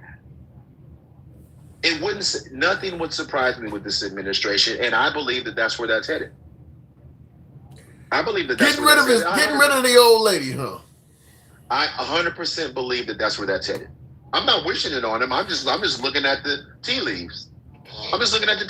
He came out again yesterday and said he wishes that she would change her religion. Just yesterday. I mean, she's pretty. I mean, listen, I get that. Yeah, I get that they don't. They may not agree. I guess they say you have to be equally yoked or whatever they say in religion. So that is interesting. If you're very religious and your partner is a totally different religion and they're very religious too, there could be some conflict to that. Yeah. I mean, I'm just telling you, it's back in the news again as of 14 hours ago. So And the funny thing, he converted to Catholicism in 2019. That's the funny part about this shit. 2019 is when he converted. Is there some timing associated with that? Yeah, the Heritage Foundation needed him to be a Christian, and he converted. Listen, Tim. So it sound like you're saying that J.D. Vance is for sale. Okay, 1,000%. Yes. Now, why do I say that? Everything that Erica ain't bad looking either, though. Go ahead. She all right. Yeah, but she ain't bad looking. She ain't bad looking. But everything that he said about Donald Trump before he started supporting Donald Trump, he called him a fascist. He called him a schmatzi. All those things, and then he did a 180. Yeah, right. Then but that's politics, though. And then no, that's not politics. Tim, listen. Wait a minute, Mike. All the shit that Mamdani said about Trump, and here he is in the office smiling with the man. That's politics. But here's the thing. But he did not do a 180 about what he said about it before. No, well, you understand what I'm saying? I mean, it's one thing to say things, and then because they all do. But I'm saying this: J.D. Vance said all the things about Trump that you've heard me say. Then he does a 180, right? He does a 180. Then the man changes his religion. Listen, I mean, shit. You know what that remind me of? The dude who said, "Good pussy to make you yes, religion." Mama ain't never. What is it? Tell your mama I ain't never coming home again. The guy in Harlem Nights. It does remind me of that. Sunshine. You know? Yes. You're damn right. So that's what I'm saying, right? So you can tell we grew up with this. So I'm just looking at all the markers, right? You change your stance on Trump because you want privilege and power. You change your religion because you know you have to do that to get that privilege and power. And the last thing missing is what? Because let's be clear, Usha is not what the White Christian Nationalist Heritage Foundation wants on Tim. Is that her name? What is her name? Usha or Usha or Usha? I don't even know what the fuck. You hear of her so little. I didn't know none of you know what her name was. Exactly. But then again, listen, I didn't know, when Obama was president, I didn't know much about Biden's wife. I mean, you didn't see when he was vice. No, yeah, that's fair enough. That's fair enough. But again, at the end of the day, these tea leaves are not our doing. It's what they're putting out there. It's what's out there. And so are you sure? You sure it ain't the liberals just trying to do a hit job? I don't really give a fuck who he fucks, but here's the thing. I don't really care. But at the end of the day, you got to make it make sense, Tim. There's a certain hug you don't give. There's a certain, and Erica put it out there. I mean, listen, Tim, at the end of the day, they are who they are. They're willing to do whatever for power. All of them. They're willing to sell, they sold, and then most of them have already. But I thought that was the reason we elected Trump, Mike, is that he can't be bought. He don't even take a salary. Yeah, that was all bullshit. But these people will believe anything. Yeah, he's not taking a salary, but he's taking it out of Doge, or he's taking it out of IRS, or he got a fucking $450 million jet. Would you pass up your salary for $150 million jet? Would you pass up your salary? Yeah, when you're only making $500,000 a year, yeah. Of course. Yeah. When you know you can go in the coffers and take whatever you want, when you know you're doing insider trading and which was already proven that you're making deals behind the scene. Come on, Tim. Let me ask you about the insider trading, because one of the things, I even say this all the time. Trump is never going to be. People want Trump to go to jail, and I always say all the time, he's never going to jail and all of this shit. He's going to run, but because he got immunity and all. But the insider trading thing.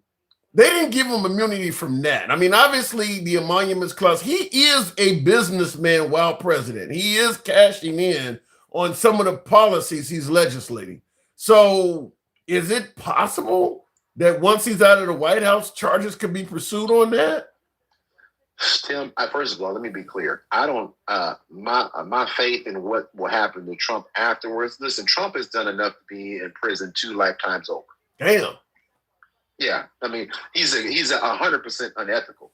I mean, you can say, be it whether it's criminal or not, he has not held up the ethics. He never even signed his ethics agreement. Do you know that? How do you get away with that? He just didn't fucking do it. I mean, listen, I'm not making this shit up. I mean, How do you even get away with doing that? Because they don't care. I don't know why I got to keep telling you that. They don't give a fuck, Tim. And listen, if you think for a second they care about the Constitution, yeah, you put that picture up. Are you married, Tim?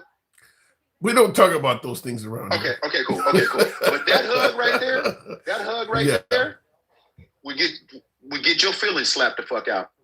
Well, maybe she's a good friend. Maybe I got a wife that is somewhat, Listen, if I'm hugging somebody like that, I'm banging that. I'm just letting you know. Really? You think this hug is that passionate? I'm keeping it a buck. All these men on here that say that that's innocent, or women, they pull. If a woman hugged me like that, I'd bang that out. Trust me.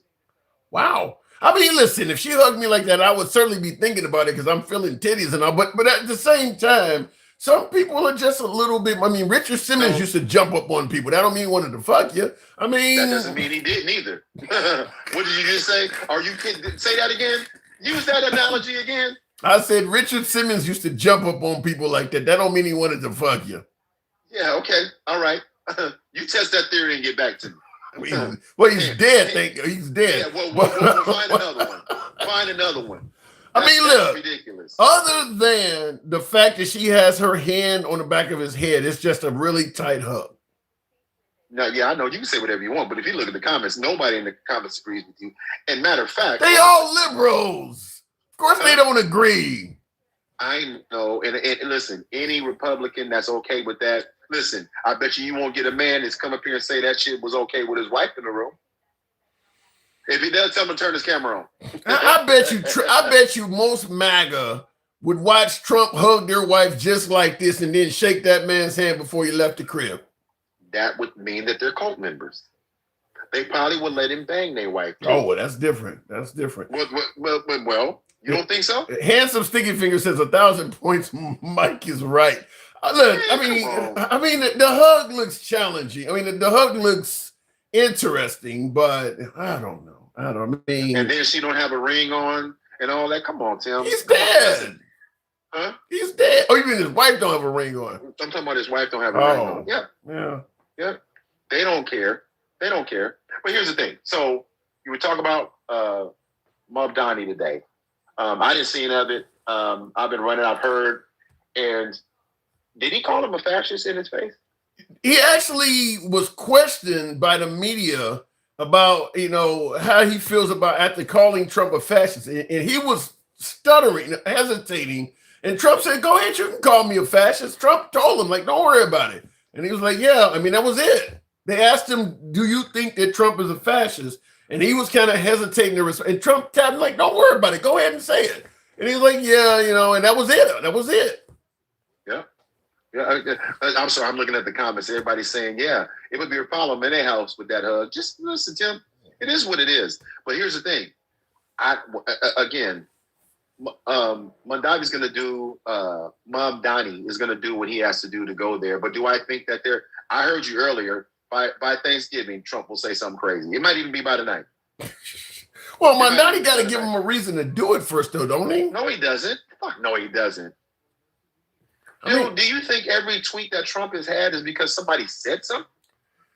Usually, either it ain't got to be Mamdani said it, but maybe some right winger that he respects, he's responded to it. It's usually in response to somebody saying something.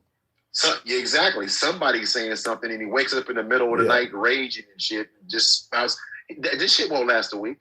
Did you? So you didn't see the interview with him and Mom? You didn't see any of this? I didn't see it. I want you to. We'll continue talking. This is only about a minute, but I want you to hear because President Trump starts. This is a genuine ass kissing coming from Trump that you don't normally see.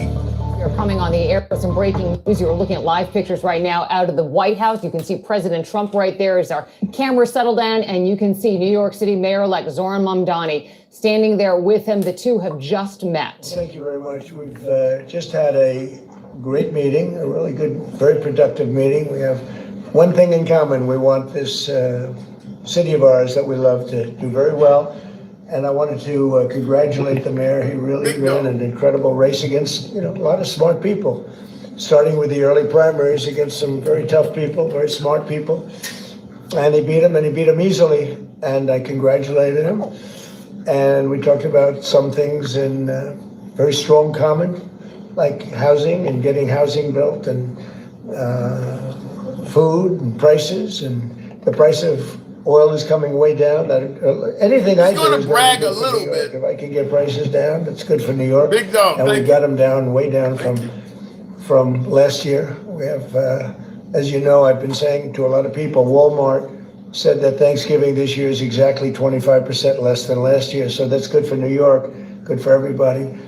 But I just want to congratulate. I think you're going to have hopefully a really great mayor. The better he does, the happier I am. I will say there's no difference in party. There's no difference in anything. And we're going to be helping him to make everybody's dream come true, having a strong and very safe New York. And congratulations, Mr. Mayor. Thank you, Mr. President. Thank you. I appreciate How about that? What about it? Listen, Tim. That's pretty good coming from Trump. Do you normally see Trump do all of that? After calling the guy a socialist? Listen, he wants something from him, just like he did from Eric Adams. Right? Listen, and what I don't believe Trump is prepared for, he's prepared for this young movement of politicians. They're smart. They're savvy. If you think Mamdani is not sitting there playing the cards that he needs to play, then you're crazy. He knows how to handle this dude. He's supposed to, first of all, he's showing him the respect he's showing him. You think you said Mamdani knows how to handle this dude. You're saying Mamdani is playing chess on Trump? Yep, 100%. Who the hell's ever done that? Most people. Putin is. Well, hold on. Putin is. We'll get back to Ukraine in just a second. Right, okay. Listen, I think he's playing chess, and Trump is playing, because what is Trump going to say to him right now? He going to attack him? I mean, it's one of the biggest economies in the country. As Denkel pointed out, my first caller, Denkel stated that Trump is the one that controls the federal purse, and don't go the other way around. He made it clear that Mamdani is the one that's got to bow down to Trump, not the other way around. You seem to disagree. No, I don't think he's going to have to necessarily bow down. He did what he was supposed to do. I'm talking about Mamdani. He did what he was supposed to do. He was supposed to stand up there. He was supposed to be presidential, and he has a large audience in New York. He has a very diverse population. You don't told everybody that this man is a fascist and he's promoting genocide, and now you up here smiling with him. Give me your take on Ukraine, because I'm about to move it on soon. What is your take on what's going on over there? Do you remember that email that came out that said Putin wants to know where the pigs are? Putin wants to know what? When Putin was asking, do they still have those photos of Donnie and Bubba? Yeah. So you going full circle. So you do believe that Putin has something on Trump, blackmail material. 1,000%. I told you that from the day I met you. Yes. And he is, and Trump has shown, even though he may come and say one thing, Trump has never shown me any. He's never taken a strong enough stance with Putin up to this point, Tim. Even if he says we're going to sanction him, now he's telling the Ukraine, you better give it all up. What do you think happened, Tim? Why do you think he went from sanctioning Russia to, hey, Zelensky, you better give it all the fuck up? Why do you think, Tim? Hell, he wants to meet his promise of ending that war. I don't think he ever gave a damn about Zelensky to begin with. I agree, but I'm saying to you, he gets in his own way, because when Putin says something, his ego takes over, and then Putin probably sends him a picture and goes, "Don't forget, motherfucker." So don't forget. All about blackmail, huh? Listen, okay, everybody that's in here, I just want everybody to just set their politics aside for a minute and just use your common sense.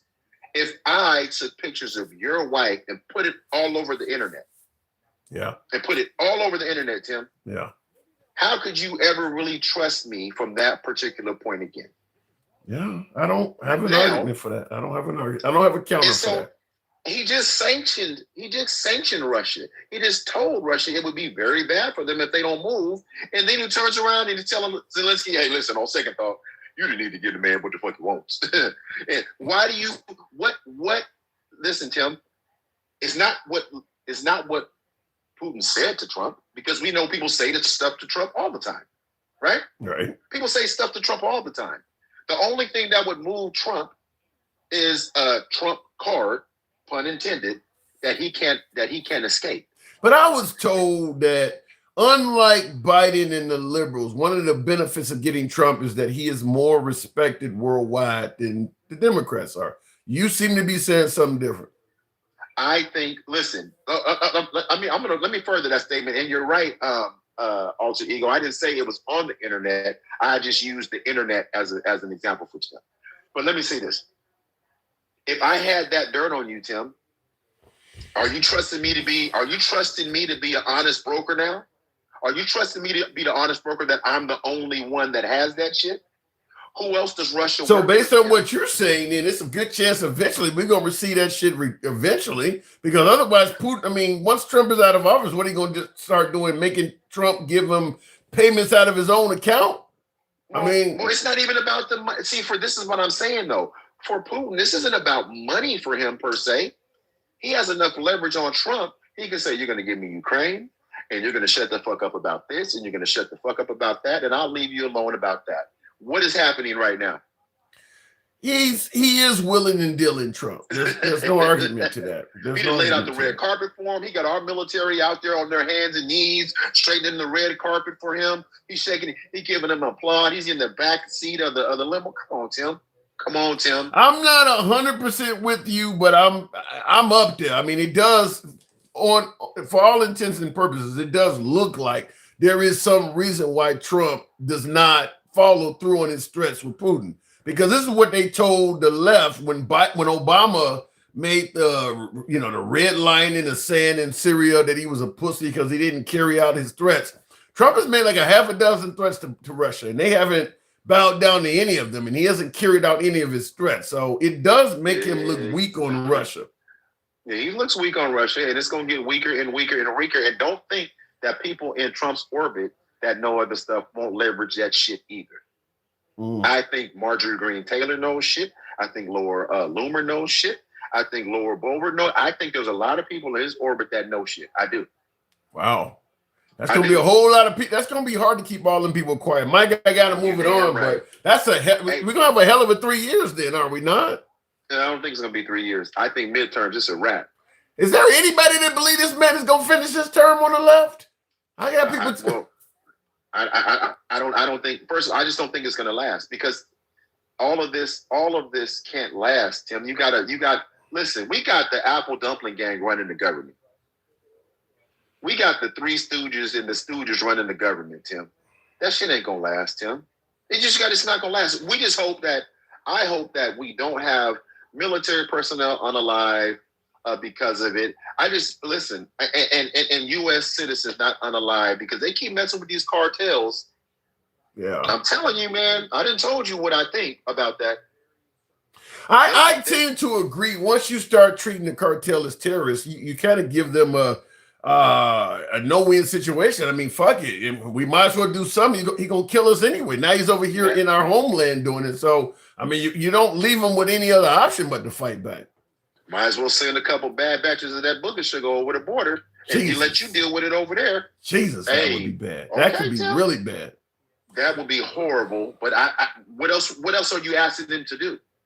If they retaliated by sending over a batch of toxic narcotics where people are getting high and they're dying off, and there are people laying in alleys and shit, we would probably declare war on whatever country that was. The country, not just the cartel. Trump would probably invade that whole country. But how would you track it? You couldn't trace it. The people that are here dying are going to just keep dying. I'm just simply saying we would go and occupy whatever country that was. Try to make sure no more new shit is coming in. But my point is, we're making so many enemies, you don't know where that shit's coming from. Yeah. If another country like China, where does a lot of the F drugs come from, Tim? That's an act of war, though, Mike. You think China would do that? Tim, I'm telling you, this idiot is not thinking. He's playing fucking Connect Four. These motherfuckers is playing chess, Tim. Listen, That's an what act does of the war. car- Mike, I'm not disagreeing. That's an act of war. If you deliberately send over a batch of tainted drugs to America and you got young white girls, college girls dying and shit in the back of clubs and stuff like that, and we can that's an act of war, man. But if you're coming to take me out and my people out and have no regard for my people in my country, you see what the cartels do to their own people over there, Tim. Well, You think they gonna give a fuck about us? that's dark. I mean, I don't disagree with it. When you really orate it, I don't disagree with it. I gotta move on, but that is frightening, man. That is because that could easily be done. That is one way the cartel could easily kill thousands of Americans. Just simply go after or target the folks who like recreational drugs, take their shit, and it's over with. That could easily happen by the thousands. That's frightening. I gotta move on, Mike. Okay, Appreciate bro. it. That's really scary what he's talking about, because if they want to do that, it's almost impossible to stop, because the what do you want to call it? The junkies are hooked to the shit. So even if there is some ongoing message from the government that you need to be careful, that there are bad drugs, the junkies are going to keep trying shit because they need to get high. So you would find no shortage of people to kill, basically. That is absolutely possible to do that. That is absolutely possible. That would be a method of warfare that America has never experienced. People will be laying out everywhere. That's horrible. Let me go back to the box. And like I said, I don't think it would be hard for them to do it. I think Gangsta Grandma would officially take you out. This is if I was to do a right-wing program like Candace or Officer Tatum. Handsome Sticky Finger says he thinks Gangsta Grandma would officially take me out. She's been threatening to choke the shit out of me since we first started talking. And maybe something else. I wouldn't wish that on you. Thank you, Sticky Fingers, for not wishing that on me. Tim, you mean the world to us, mostly to me. Thank you. Appreciate that. We got to get Gangsta Grandma and calm her down. We got to figure out what it takes. Maybe give her a hug like Charlie Kirk gave Erica. I don't know. Let me go back to the box. His pillows are all orange and covered with bite marks. What the hell? People should be able to do whatever they want as long as it doesn't harm or affect others.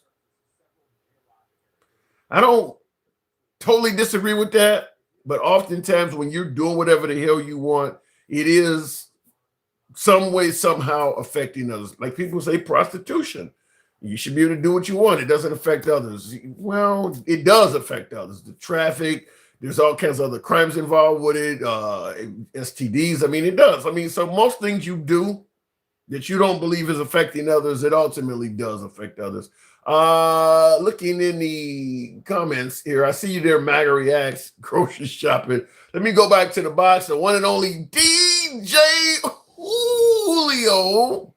Good evening, DJ. Welcome to the program. Long time no hear. I'm good. I'm doing good. So it's good to have you back on. Now, I want to take you right into the conservative bastion. Is JD Vance going to step out on this old lady? No. So Erica Kirk is not that attractive to him.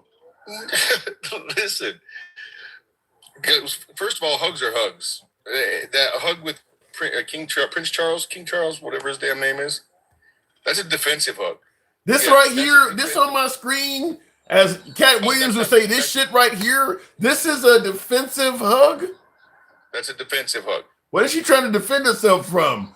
No dick? So a long time ago, because I was having kids and they were all girls, I had to go through some parenting classes. Okay. Long story short, they talk about putting your hand behind someone's neck like that, so if you have to push away, you can. What? Yeah, it's just a way. It's just a form of a hug.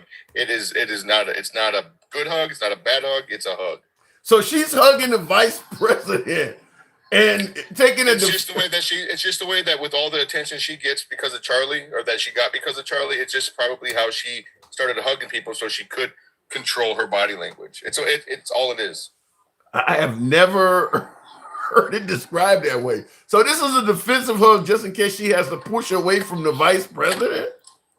That's not what I'm saying, Tim. Yeah, it's what I'm saying, but it's not what I'm saying. I'm not saying she's worried about having to push away from the president. I'm just saying that's how she's been taught to hug. That type of a hug is a defensive hug. It's also a sensual hug.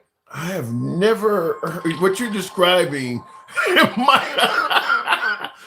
Mike says the idiot. He said the idiocy is back. Listen, so let me ask you the question what some folks have asked me. Would you be okay with your spouse hugging someone in this manner? Listen, in my line of work and in her line of work, we get hugged all the time. It's just a fucking hug.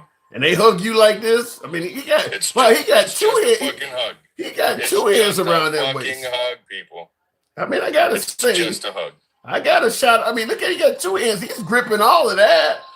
So this is just a normal hug. It's just a hug. She's probably, I don't know what, 6 inches shorter than him. Everything about that looks appropriate. Man, she's saying something to him. He's saying something to her. It's probably loud where they're at. Shit, can you hug her any tighter than that?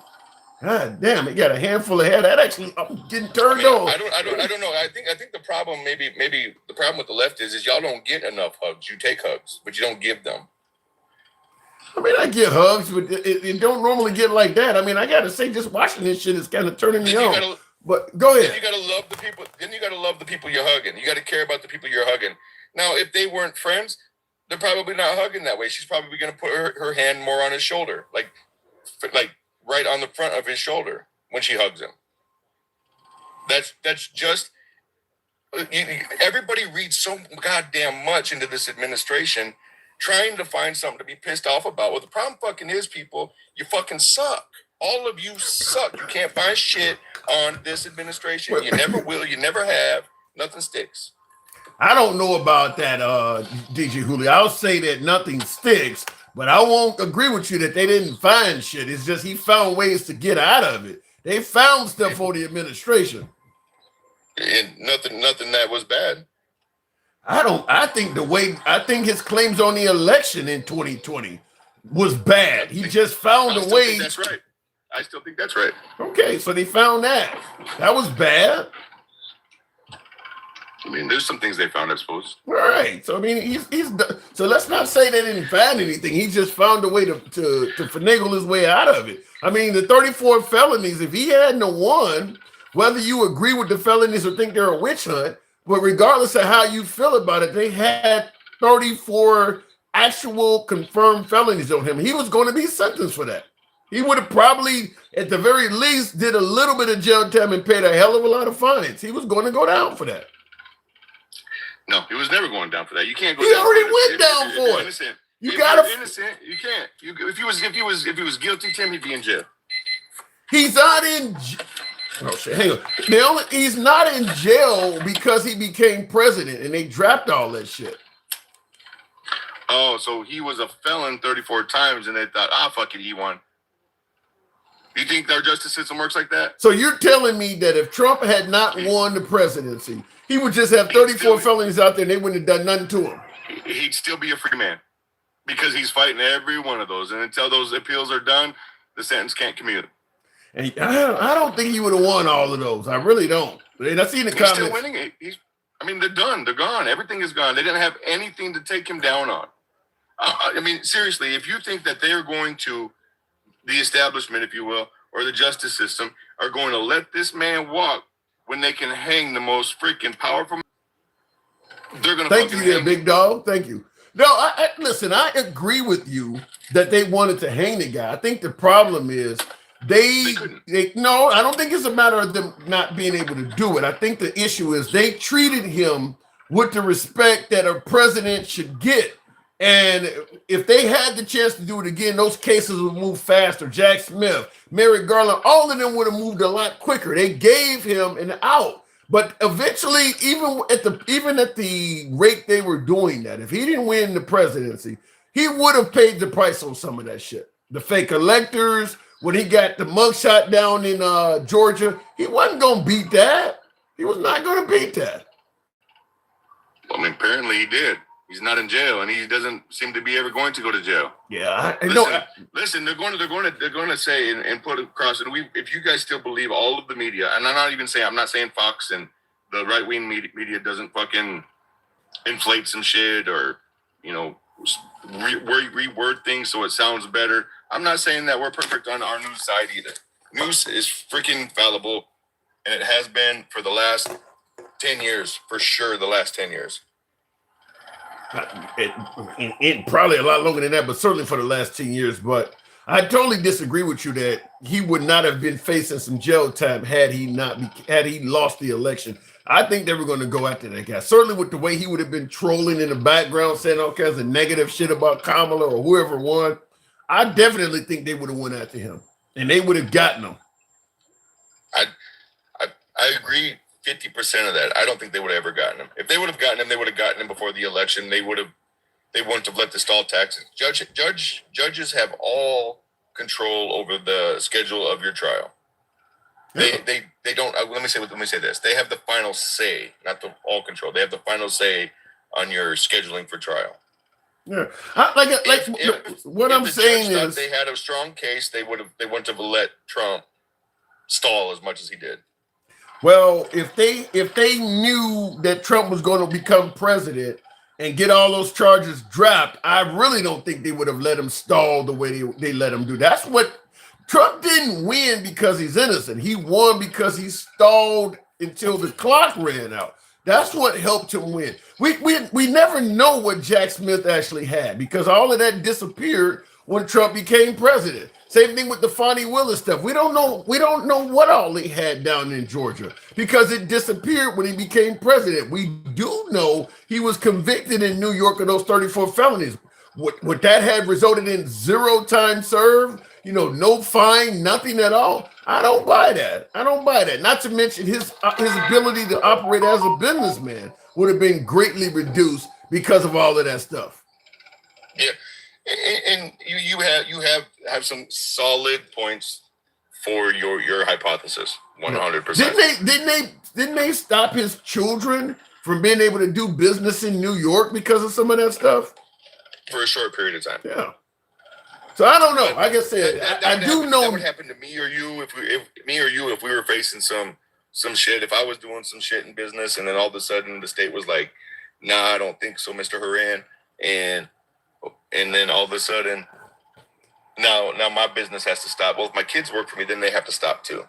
So that's just part of the legal process. And when the legal process breaks down and he's found vindicated of all of these crimes, well, now they can work again. Yeah. I'll just say this. Chances are if you or I were facing what Trump was facing, we wouldn't be talking shit about the judge, giving out people's addresses. A lot of the perceived witch hunt against President Trump was him acting like a fool in court, acting like a fool outside of court, that just pissing off people that have some say-so on whether or not you get charged. If you get pulled over by a cop and you start saying all kinds of shit to the cop, you're probably going to get more tickets than you originally were going to get. He's been very disrespectful to the system. So you're going to get more shit thrown at you for doing that. And I understand what you're saying. Yeah. I mean, there are consequences. As passionate as I might be about, this administration and the direction that we're going, I believe it's all headed where it's supposed to be. I don't think we want to be the world's police anymore. We want to be the strongest in the world, but we don't want to police everybody. Are you seeing that from this administration? We're in Venezuela. We've bombed Iran. Are you seeing that from this administration? He's talked about everything from taking back the Panama Canal to taking over Greenland, making Canada the 51st state. Are you really seeing America first? I am seeing America first. What is your definition of America first? Well, let's see. If you break into China without going through the proper channels, you're dead or in prison for life. If you break into a number of European countries without permission, you're gone. You're sitting for a long ass time. Your vacation is over. So what are you trying to say? You bring drugs into America, Trump has drew the line in the sand. The Gulf of America is not your passage for drugs anymore. If you come through this passage, you're not going to make it to our borders. But how do you know that they are bringing drugs to America? How do you know they're not? Because most of the world is saying that Venezuela does not produce fentanyl. Even Rand Paul is saying it. You got members of the Republican government that are even saying, have you ever heard of Venezuela being the drug capital? I mean, Colombia, Peru, Guatemala. You've always heard these other countries. I've never heard of Venezuela being a country that's pumping a bunch of drugs into America. Mexico, Venezuela? We don't know. You would I listen. From what I've seen on both sides of the news, none of those boats had fishermen in them. None of those boats had anybody that wasn't military age. Every one of those boats had people military age, fighter age. Yeah, but DJ Julio, most boats at sea have men on them. I mean, if you take out a fucking cargo ship, chances are most of the people on it are men. The ships that hunt crabs and shit, all of them are men. I mean, fishermen, that is a male-dominated business. I mean, no matter what you take out at sea, if you take out a military vessel, most of the people on it are going to be men. You just don't have a lot of women that do that. 100%. But where are the fishing poles? There was none of that on the thermal imaging that we got. None, Tim. There was nothing. There was big bundles of square bales in there if it was full of something. Well, and just because the words come out, fentanyl and all these other drugs, and fentanyl's the first word that's used because fentanyl's the drug of the century right now. You know, the talk of the town. Right. Doesn't mean that they weren't bringing over tons of booger sugar, tons of other illicit shit that shouldn't be in the United States.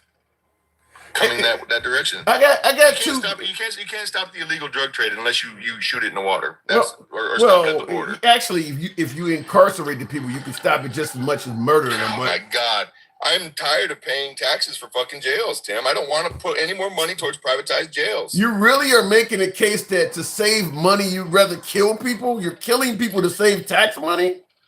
If I kill 17 people and it stops 100,000 people from coming, I did a good service. You brought up tax money. I applaud the administration. You brought up tax money. You didn't bring up.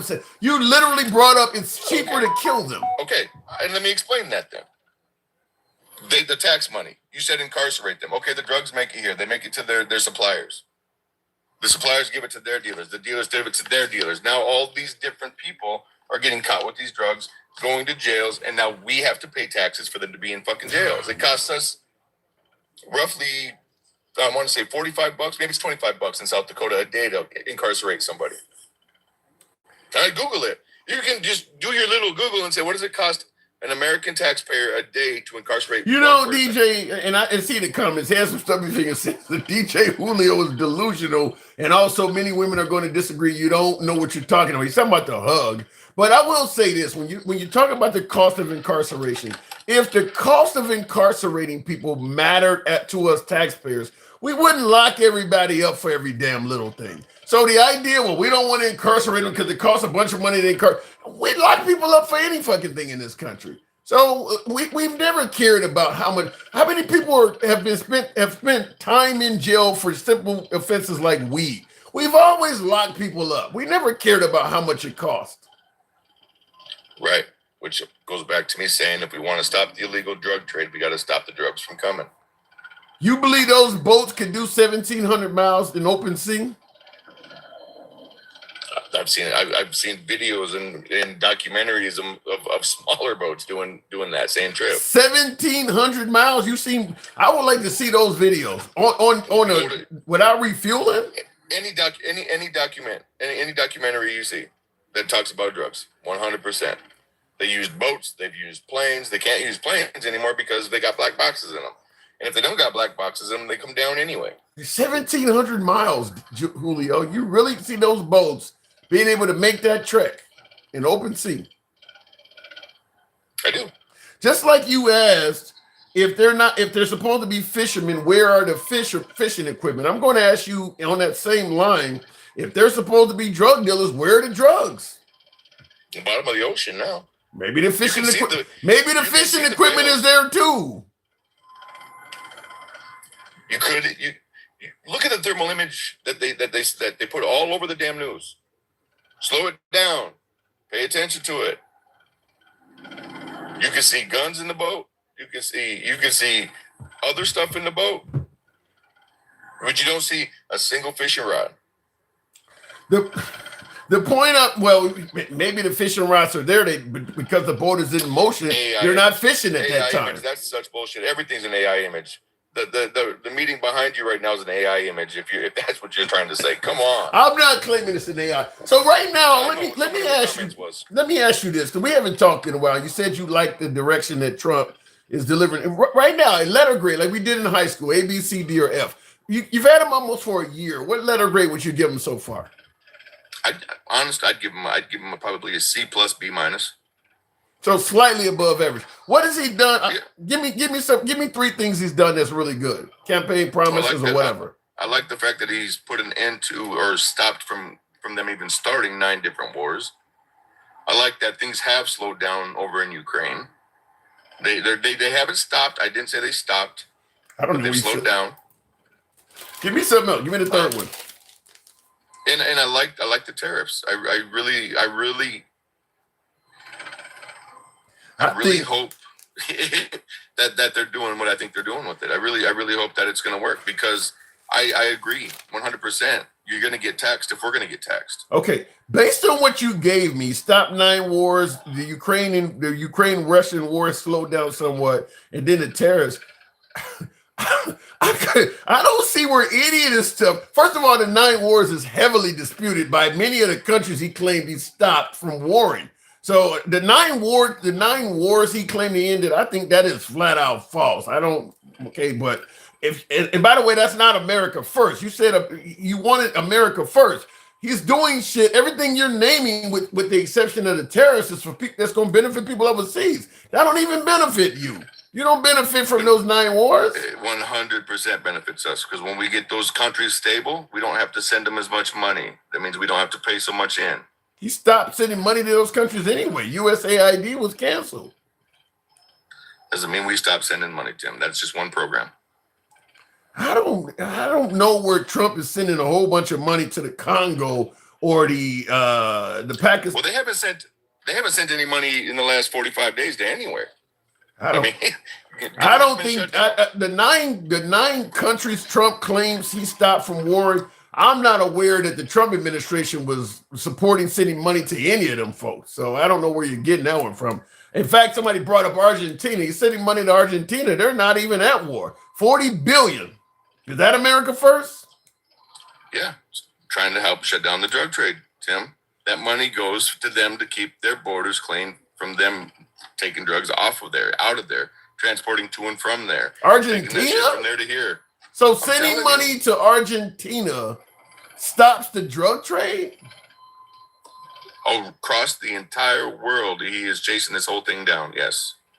Out of the countries that are known for dealing drugs, Venezuela and Argentina are not even in the conversation generally. Why start there? Probably because it's the ones that we can control. They're not that big yet. So, okay, so you're going to start at the bottom of the list because you can control them. Nobody is going to have a hard time getting high if you stop the drugs moving out of Argentina and Venezuela. It's not going to reduce the drugs in America whatsoever. We'll see. I mean, you could be right. So then why do it? It's a fortune. I fail to see that it's senseless. But I mean, you're entitled to that. I'll give you that. Venezuela. So you support sending 40 billion to Argentina? I believe I am saying that. I don't recall anything bad about the 40 billion that they were talking about. Okay, in regards to the America First, when do we get to the point where we can say we're doing things for actual Americans? 40 billion is a lot. That could help out a whole lot of SNAP recipients or people that actually have an American birth certificate. When do we get to the point where we're helping out Americans? Take that SNAP program away. How does getting rid of SNAP help Americans? Because then you put only the people that need it on it. The people that are able to go out and get jobs can go out and get fucking jobs. I don't see how that's helping. Well, listen, if I just give you money, Tim, if I just give you money all day, what are you going to learn? You're going to learn that as long as I'm giving you money, you're happy. Is that what I'm not teaching you anything about how the fucking world works, what it costs to actually be out here and to work in a company or run a business or raise a family or own a house or own 2 houses. Is that what you actually believe, that most SNAP recipients are choosing not to work to get a couple $100 of food stamps per month? Yeah, I am. You would quit. Who the hell would quit an actual? I know people, because every one of us in here knows somebody who's milking the system because they can. Who the hell would quit an actual job to get $200? You don't get no rent. You're not getting any utilities. You're getting $200 or whatever the hell it is in food. You really believe people will quit their job for that? You know how many people actually only get $200 a month? Most of it's like 6 or 7 or 8, upwards to $1,000 a month. If you are a single woman or single man, you're not getting no $1,000 a month. They're not giving you that kind of money. Well, if you're by yourself, no. But most people that are on SNAP, I assume most people that are on SNAP are on it because they're trying to take care of their kids and feed their kids. So the person you can't tell me without a smile on your face or with any conviction in your heart that you don't know 5 or 6 people that are abusing the system, whether it's food stamps, rental assistance, mortgage assistance, some kind of assistance, Medicaid, Medicare. But you're saying so much shit that I disagree with. I've been trying the whole interview not to smile because you said so. Let me ask you now. You said that you believe that most SNAP recipients they do have children. So the question I'm going to ask is, okay, let's say mom is not working and you want to get everybody off SNAP to make them work. You do realize by doing that you're also punishing those kids that have nothing to do with this. You're okay with that? I'm not okay with a parent not doing everything they can to provide for their child. But you're okay with taking them off of SNAP so that the child doesn't have anything to eat? You think that mom's going to go to work to feed that child? No. Dad? I mean, it's not always a mom. I mean, you think that dad's going to go to work to feed that child, going to figure life out? Do you even have the empathy to be concerned with it? If they don't figure it out, is it on them or is it on me to make sure they figure it out?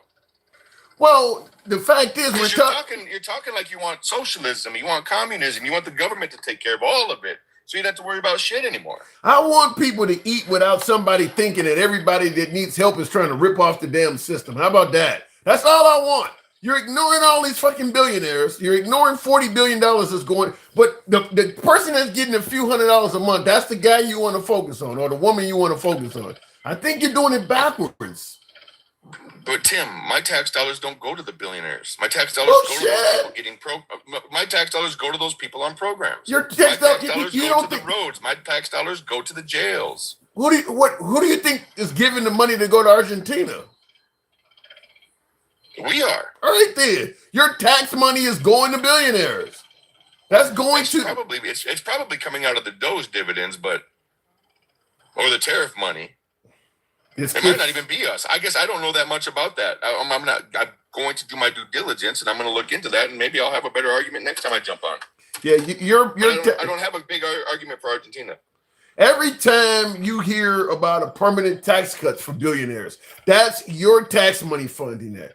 Every time you hear your side argue that minimum wage increase is wrong and we should not increase minimum wage, that person that's working a full-time job and not making enough to feed their family, they go and apply for SNAP or EBT or food stamps or whatever because the money they're making is not enough to feed them. You cover that. You subsidize the remaining half of what they need. Your tax money's covering all that shit. So if I got a major business and thanks to you, I don't have to pay my employees a more in minimum wage, or I don't have to give them health care because you're supporting that, then that employee that I'm not paying worth of shit is going to go to the government and ask for help to subsidize my low salary. That's coming out of your pocket. The health care they get, the additional money, the food, you're paying for all of that to make me richer. You are doing that. But you getting richer, you're also paying your portion of your income tax. I'm paying. You're paying your portion of your excise tax. You're paying your portion of your unemployment tax, of your workers' comp tax. But you're also supporting a tax cut for me also. Right. So I can afford to do those things and you can still have a job. All right, Julio. I'm mean, I'm not. I don't feel for a second that I'm wrong. I mean, I did it. Me and my wife did it. 26 years me and my wife been together. I got a 27-year-old, 28-year-old, 25, 18-year-old. Are they conservatives? No, they are not. Thank God. You raised them right, even though you didn't try to. I got to move it on, Julio. They are right-leaning liberals, though. Right-leaning liberals. So they're moderates. They understand that if they get out here and they want to live in this world, they got to go out there and earn this world. I think where you guys get it wrong, Julio, is the people that you are treating like shit, they are out there trying to earn. But you are also in favor of legislation that makes it harder to earn enough to get by. That's the point we're making. They're not sitting on their asses and choosing not to work. They're going to work, and you're making it harder for them. Give you the last word. I'm not against a wage increase. I'm not against raising the minimum wage. But you vote for people that are. I'm not against that. Yeah, but they run businesses bigger than mine, and I understand why they're doing it.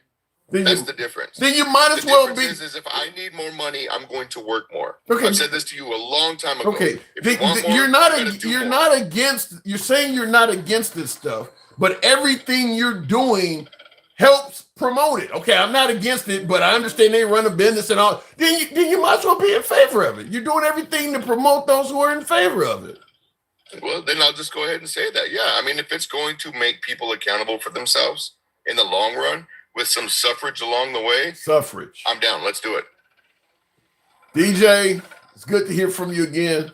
Don't be a stranger. Are you sure about that? Yeah, I'm sure about it. We don't agree on shit. We never did. But it was always good to talk to you. You too. Good to hear from you again. All right, appreciate it. Moving on with the program. By the way, tap the screen. Gets on over the $100,000. Mike says my brain hurts. Mike, that wasn't easy. It was good to hear from Julio again, though. I ain't talked to him in a while. Real quick in the comments, Julio has been hanging around MAGA Reacts too long. Actually, I think Julio may predate MAGA Reacts. He just hasn't been on the program in a while. But Julio was a regular guest. We need to get Julio back on. I love hearing from my MAGA. I don't agree with him on a lot of things, particularly that last phone call, but MAGA is always welcome on the program. And I think Julio predates MAGA Reacts. Anyway, Julio has been hanging around MAGA Reacts too long. Very delusional. Tariffs are not working. That was another one. 200 food productions. There is no America first. Yeah, I'm going to say, based on what I've seen out of Trump, almost a quarter of his term is over. I'm not seeing America first. I'm not seeing it. I see that only America first policy I suppose I could go with is he is protecting the border so we know who is here. I guess that's America first. But in terms of actually helping out Americans, how? If you're going to get rid of all of the social programs or greatly limit them, make them harder to access, and then you're going to fire a lot of American workers that are working in American jobs, federal government, things like, where's the America? Where's the part where Americans are benefiting? I'm not seeing it. Somebody can help correct me. Now, that's not to say that he may not become an America first president. Still got 3 years left. But I'm simply saying right now, I'm not seeing it. And my last guest pointed out the tariffs.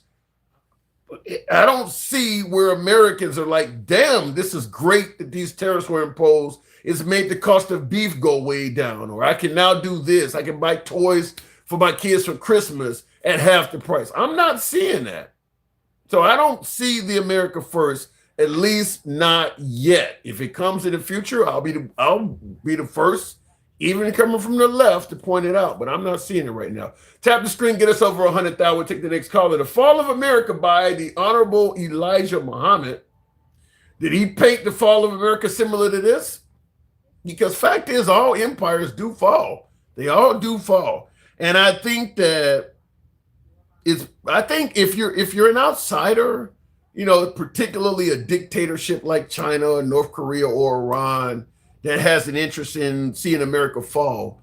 To me, my humble opinion, our greatest weakness, capitalism. Capitalism. There's enough greedy people in the country that will sell out various aspects of the country to enrich themselves. I mean, China's bought a lot of territory in this country. bought their way into a lot of companies. I mean, this is something that should not have been allowed. You're letting your adversary buy land and property in your country. So capitalism is a weakness. I know you like money. You do all kinds of shit. This is this not what Mike was just telling me? I told him I have a line I won't cross. There's a lot of people in the country that do not have a line they won't cross. A lot of wealthy, powerful people that'll do whatever. I mean, Trump is making allies out of some straight up enemies. Is he profiting from it? Many would say he is. I mean, he's making allies out of people that used to be on the FBI's terror watch list. All of a sudden, they're in the White House shaking his hands. You hear about some kind of multi-billion-dollar, gazillion-dollar deal. So this is the kind of stuff that can come back to haunt you, such as selling out a lot of American jobs to China because you could enrich yourself with the cheap cost of labor over there. Well, what ended up happening? The American employee has suffered significantly over the last few decades. Capitalism, that's the way you take the country down. Anyway, looking in the comments, he won't put a number on YouTube because Republicans would tear him a new ass. Won't put a number. If there was a way to put a number, catch based and happiness, I'm assuming you fish or something. I would absolutely do that. Catch bass and be happy is your name. I would absolutely.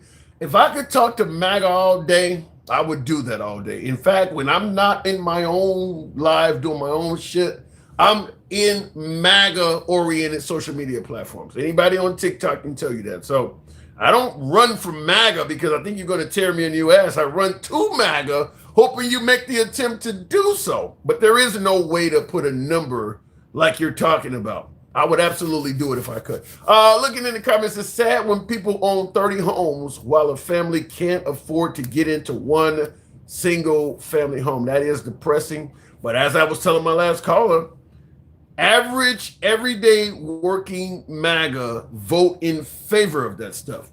They will tell you should not be able to limit how rich a person can get or how many homes they can, how much property they can own, even while struggling to maintain their own home themselves. That's the right votes for that. They are more apt at like my last guest, addressing the impoverished, but kind of just letting the wealthy do whatever they want. Let me go back to the box. Thank you for getting your boy over 100,000. Going back, I don't know what happened. Gen X was talking about bringing him. I wanted to. We'll go to Gen X to see. I think this. If you can't afford a home in the USA, that is your fault. Nah, I don't know about that. Well, I guess you could move somewhere, or you could get a trailer home. I mean, I guess there are options. Do you see that too, Jen? If you can't afford a home in America, that's your fault. No, man. The same house, bro. These houses, you might have remember in the 90s, you paid $300, right? They sold it. Now it costs $700. Now, that same house you was paying, went from $300 maybe to $700 by 2019 to 20, man. You paying almost $1,500-$1,600 for the same exact house. All they did was paint and did the vinyls, and maybe they put a refrigerator in there, maybe. Well, but what about the notion that folks will say, look, if I can do it, anybody can do it. I start, what does Drake say? Started from the bottom, now I'm here. Anybody can go out and get a job, get a little bit of education. I mean, some people believe that if you pull yourself up by your bootstraps. I was able to do it. Why can't you do it? And Miss Mobetta, I do see you. I just saw that. But I mean, what about the notion that anyone who puts in enough work should be able to get a home? So you're saying that is just flat out false? Yeah, it's false. Come on, man. Yeah, come on, bro. I'll give you what happened to me, man. I remember paying $600. It was a 2-bedroom. I had a 2-bedroom, 1 bath, and I had a driveway. I had a yard, a backyard, and a little gate, little fence, right? A dude comes to me, he says, man, I sold the house. Great, okay, whatever. What's my new landlord? Oh, well, we're going to evict you out. We're going to, you got to go, right? Okay, I'm like, man, this is some bullshit. Okay, but you're not talking about owning now, you're renting. Yeah, I was paying rent, right? Yeah, I think he's talking about owning. Yeah, but watch what they do. That same house, I went back 2 months later because somebody had moved in. I was going to check on some mail. And I said, man, I'm expecting something. I said, it must have went to the other address. So I went over and it was like 9, nothing came over. I said, man, how much y'all paying for this? This was 2 months later. That man said $1,100. And you were paying how much? $675. That's capitalism, man. I'm gonna tell you I'll give you my own story. I'm on the other side of that. Now, I purchased a 2-flat. I don't know how many years. This has probably been 20 years ago when I used to own property in Chicago. And what I used to do is, it would be 2 3-bedroom apartments, one on top and one on the bottom. And I would temporarily live in the basement. And the rents would pay off the mortgage and then put a few $100s in my pocket. And I kept buying properties. I had 4 or 5 of them at one point, but I was buying them and doing that. Well, it was the same with me. I bought a place, I think back in 2000, I played in Chicago. I paid $186K for a 2-flat on the south side of Chicago. And the 2 tenants that were living in there were paying like $650 in each apartment. And my mortgage, I forgot how much it was, but I couldn't pay the mortgage and have a few $100s profit off of their $650. I had to raise their rents up to $800. I mean, so you don't know the deal of how that person acquired the house is what I'm saying. Well, but we do know that you're not doing when I look at the house and I want to say, well, what did you do? Why would I go from 6 to 11? And you're right. You don't know exactly what they did, but however, what's going on out here right now, we haven't even seen before. We haven't seen this many people hollering about they getting evicted. And where you're allowing corporations to buy property. Who can compete? Yeah. And that's what's happening. Stuff like Airbnb. I mentioned the Chinese. Yeah. So what ends up happening is the landlord that may have been renting to you for 600 and some odd bucks, all of a sudden with Airbnb and all kinds of other shit, he realized this property is worth way more than I thought it was. So he sells it now at the much higher cost that it's worth. And the next person that buys it cannot continue renting to you for $600, which is exactly what happened to me. I couldn't keep renting to them for that low. I had paid full retail to a woman who owned that property for like 20 years. She was able to have them in there that low. Exactly. You done got your money back after 20 years. Right. You got your money. But and that's what the same thing with my dude. The dude that was owning it, man, they was old. You know what I'm saying? They was old folk. They got so many properties. It's stupid. It's a lot of people. Well, let me ask it to you this way: what were other tenants when you were paying $600 and something to live there? Were other renters in the neighborhood paying something similar, or were you getting over for a bunch of years? No, that's about it until this started happening.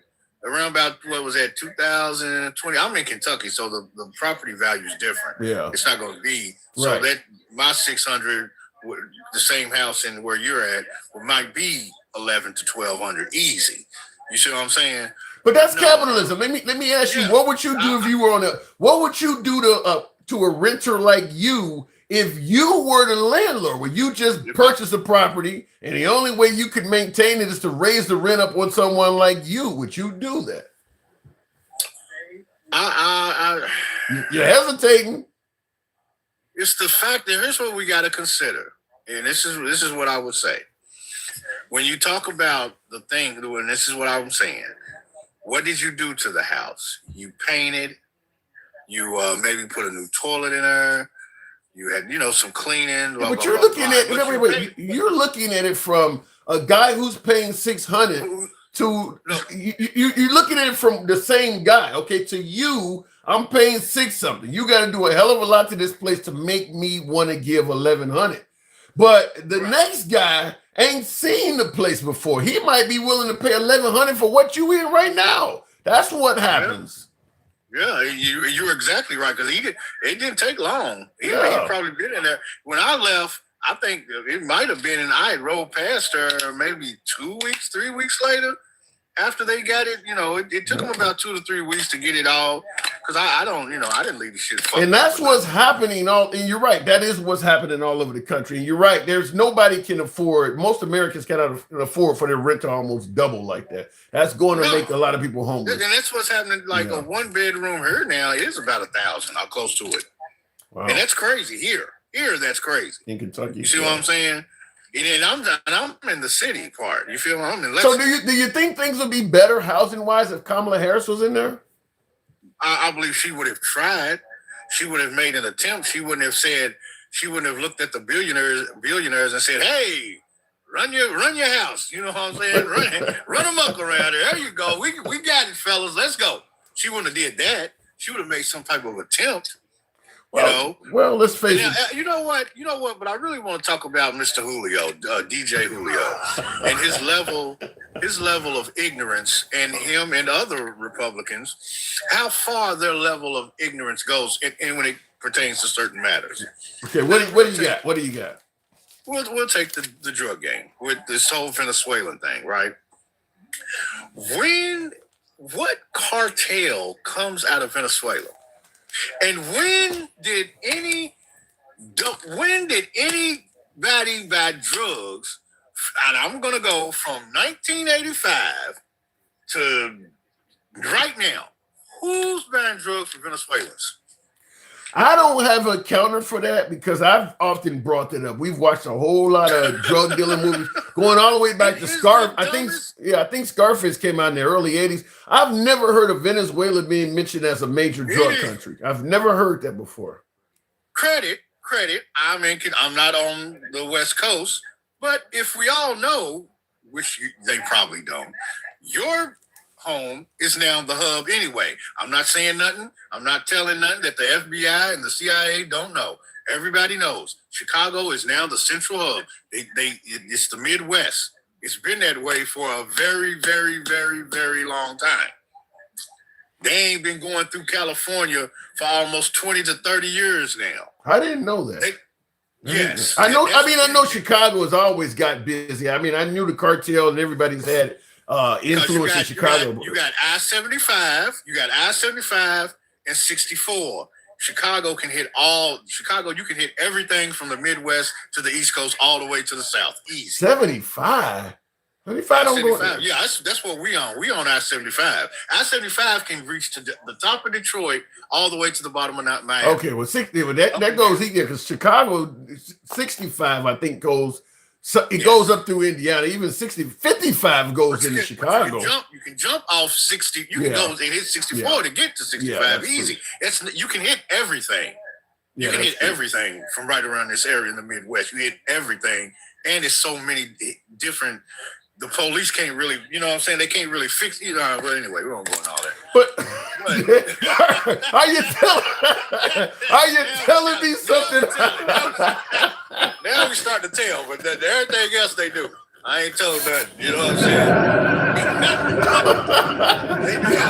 saying? You were starting to say a bit too much. Huh? All right, but listen, at the end of the day, though, I mean, we've always known Chicago gets busy, but I didn't know California was out of the game. Yeah, no, because nobody's gonna go. They realize that, look, man, everybody's coming out here to get it for the cheaper price, but the money is over there, the South, the Midwest, and the East Coast. Especially once the Dominican, once in the 80s, they cut that off at the harbor back in the 80s, because at first the Dominicans was bringing it all in the early 80s. See what I'm saying? This is what I'm talking about. Y'all don't really know. You know a lot. You know a little bit too much. I already know. But y'all don't understand the stuff. This is why when you listen to the stuff he's saying, for me, it's like, this is the dumbest shit I have ever heard in my life. But let me ask you this way, because Bama Landscaper in the comments says it's coming out of Canada. What about that? What? What? No. See what he's talking about. Like, when they come, right, they totally bypass the whole California coast thing because it's just too guarded. So what they do is sometimes they might go, because they're starting to use the submarines, they go around, they come from the top, and then hit down, boom, you start. So you say you go from the closest point would probably be they make it to Detroit. From Detroit, you ship down, boom. You see what I'm saying? Okay. So like Windsor is right. Windsor. Yeah, Okay. but that is a very, very, very small portion. That's dealing with mostly like the certain pills. Okay. You know what I'm saying? Because like they might, but they usually press them in Canada, and then they'll hit and ship them out in like say like Detroit. That's why if you go to the D, you get the pills are so cheap, it's ridiculous. That's the hub. You know a See what lot. I'm saying? I got one of my viewers suggesting that there may be some dry snitching taking place. You know a lot. Man, they dumb, and they don't know nothing, and they think they believe everything. That's why it's hard to sit and talk to anybody because they watch so much TV, right? They watch so much TV. They like, oh man, you doing this, you doing that, bruh. They've been doing this shit for the last 20 years. This is not new shit. What I'm saying. So I'm going to ask you. I'm going to ask you what I've asked many guests. Then what the hell is this Venezuelan attack about? Then, if Venezuela is not the hub, it's gotta be. Here's what we do know: Venezuela has oil. That's what we know they really got. That's their commodity. Dope cartels win. yeah. Win. Yeah, I'm buying what you're selling. I do agree that Venezuela's never been known as a major producer of narcotics. Hugo Chavez, ain't that his name? Wasn't that the president over there? You talking about Hugo Chavez? Yeah, yes. He slaughtered them. Anybody come through her with dope or anything, slaughtered. Ain't nobody. The cartels don't even. How does Venezuela get around the Black Hand? How do they get around El Chapo? What Venezuelan cartel? Do y'all even know what the Black Hand is? Does anybody even know? I don't know. What is the Black Hand? The Mexican mafia. And see, that's what I'm saying. How you going to get around? You got three major cartels that's running this shit. One's the Mexican mafia, the El Chapo's boys. Sinaloa. Another one. They like. Yeah, Sinaloa, them, and then there's another one. They the main ones that's running that shit. Like, it's and the thing of it is, bro, and here's the catch, and this is what I always tell people. I never made no money in the projects around my people. I didn't make money. Are you sure you can't afford $600 in rent? You sound like you. No. What? Wait a minute. Go ahead. Without me affording. It wasn't me affording it. He wanted me out so he could say he's doing his. He didn't even want to. When I said to him, I said, "Well, man, I was like, well, raise it up. I ain't tripping. Why would you?" But I was gonna say, "Damn, that's quite a lot." But okay, whatever. Yeah, I get it. But he didn't want that. He didn't even want that.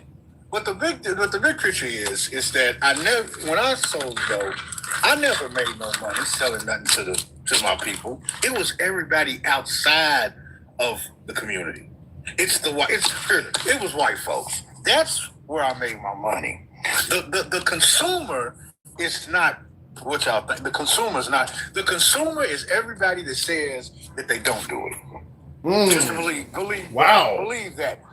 Because there's no. I can't. You're talking about, and I'm gonna just use this. And I'm in Kentucky. Listen, this is Kentucky. So imagine what it's like: Chicago, New York, California, Miami, Memphis, and so on. You've got 15 or 20 of us, right? Jackson, we all on the block.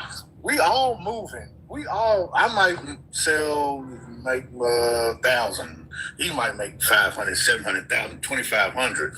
We're all moving it. You think we are in the black community in the early 90s? Everybody's broke. What they spending? They're like $10, $20. The fuck? You think I'm buying Coogee sweaters? I got a rack of Coogee, $600 a sweater. You think I'm buying that because a bunch of motherfuckers coming up spending $10? Are you fucking serious? That's a good point. I see it. Think about it. Yeah. The money is coming. The money is coming from the outskirts. Like it's dumb how people are sitting there like, man, you're killing your community. The motherfuckers ain't the fuck. Them motherfuckers ain't spending no money. They running. They run. They'll go find motherfuckers that's got the money, who's got a $600,000 house, who's got 2 cars in the garage, whose kids are at college. That's what's really going on. You can't have a multi-billion-dollar business and nobody's buying your shit. Good point.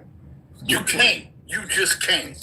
And then that's where it gets done. And then even when he was talking about the food stamps, like he didn't understand that corporations get welfare all the time. It's called corporate subsidy. Yeah, they don't. I don't think the right is not concerned with corporate welfare because they tend to believe that, ain't no poor person ever gave me a job. So they favor looking out for the wealthy because they believe in trickle down economics. If you look out for the wealthy, they'll look out for us all. In which it trickled. Look, I'm gonna tell you what I did. I had a conversation. I don't know. People might say this is crazy. I had a conversation with ChatGPT, and I asked. I don't know. Some people tell Chat what to do. I literally have conversations. So I said to him. First I asked him what the definition of capitalism was. Then I asked him was the Federal Reserve a private entity? And he's like, yeah. I said, well, why don't they just buy the money? He's like, oh no. I said, well, it only costs 78 cents to print a $100 bill from the Federal Reserve. Listen, I don't want to go too deep into Chat GPT because it's only as valuable as the program. I do got to move it on, but this has been an interesting conversation. You got a hell of a lot of knowledge in a field we don't talk about too much. But that was a hell of a conversation. Jen, I do got to move it on. Come on back anytime. Yeah. Thank you. Thank you. Appreciate that. That ain't dry snitching. That's knowledge. It started out as dry snitching, but it became a full-fledged confession with knowledge. Tap the screen, get us on up to 115. We can make that happen. Just like some of the prison guards are on the payroll. Yeah. Corrupt people don't get away with corruption on their own. Just like in the hood, everybody knows where a drug house is. So why don't the police go and do anything? Because there's cops on the payroll. I mean, they don't get away with doing that stuff on their own. I mean, most people that are involved in corruption to any level, they probably got cops and people on the payroll helping them maintain it, helping them stay in business. Looking in the comments here real quick, companies get subsidies for people who are on assistance. That's why they ask questions on the application. Wow. Well, to me, if you're only paying people minimum wage and they're full-grown adults with kids, you already know they're getting assistance. That's why I always tell people, you keep talking about minimum wage don't need to increase. Burger flippers don't only need so much money. There's a whole lot of jobs that are reserved for adults that don't pay shit. I always use the dollar store example. You go to the dollar store, Dollar Tree, Dollar General, whatever the hell it's called. That adult that's working behind the counter, ringing up your shit, that person, if they got kids, they're getting SNAP. They're working because they're serving you, but they're not getting paid enough to take care of their family.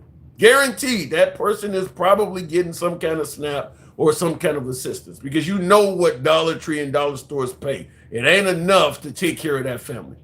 And as long as you keep saying minimum wage should be kept low, you're actually subsidizing a very wealthy company like Dollar General or Dollar Tree to pay them low so that you can use your tax money and pay them the rest. You're helping that. So it goes both ways. Real quick, we'll move on to Miss Mo Better for right now. Miss Mo Better, good evening.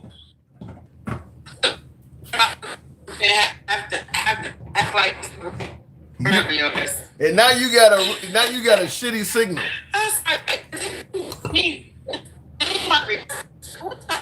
I was listening to you. Now my service won't act up. But I said I was on since you got on. I was number one in the West. I was like, oh man, here we go again. Anyway. Well, I got a lot going on. I ain't trying to ignore you. I'm not trying to do that. I can tell you that.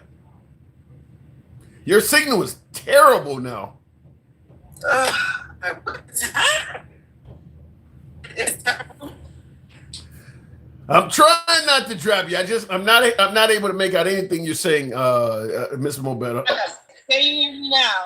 Somewhat. Can you hear me now? Yeah, okay. You got like one bar. Go ahead. Yeah, because my Wi-Fi. Yeah, my service is low. I'm just getting home. Okay. But Can you hear me? If Yes. not, you could drop me and I'll come back. Right now, you're good. Right now, you're good. Whatever you heard that you disagree with. Huh? Whatever you heard that you might disagree with. Oh, goodness. DJ Julio, I am convinced DJ Julio is MAGA React's daddy. Oh, my Lord. That is his father. When I tell you their whole language is just alike, and that right there is confirmation that they are in a cult. It's cult-like behavior. Well, he believes, what did he say? He believes that Trump stopped 9 wars, which would be admirable. He believes that the war between the Ukraine and Russia slowed down, which would be admirable. And he also believes all of that stuff were true, Tim. Yeah. We could give only if that stuff were true. Listen, Trump has been inflating shit, numbers, all of that stuff, his whole existence. Yeah. Even if you want to start from his presidency, he's been inflating shit since he rode down that gold elevator. He's been inflating shit.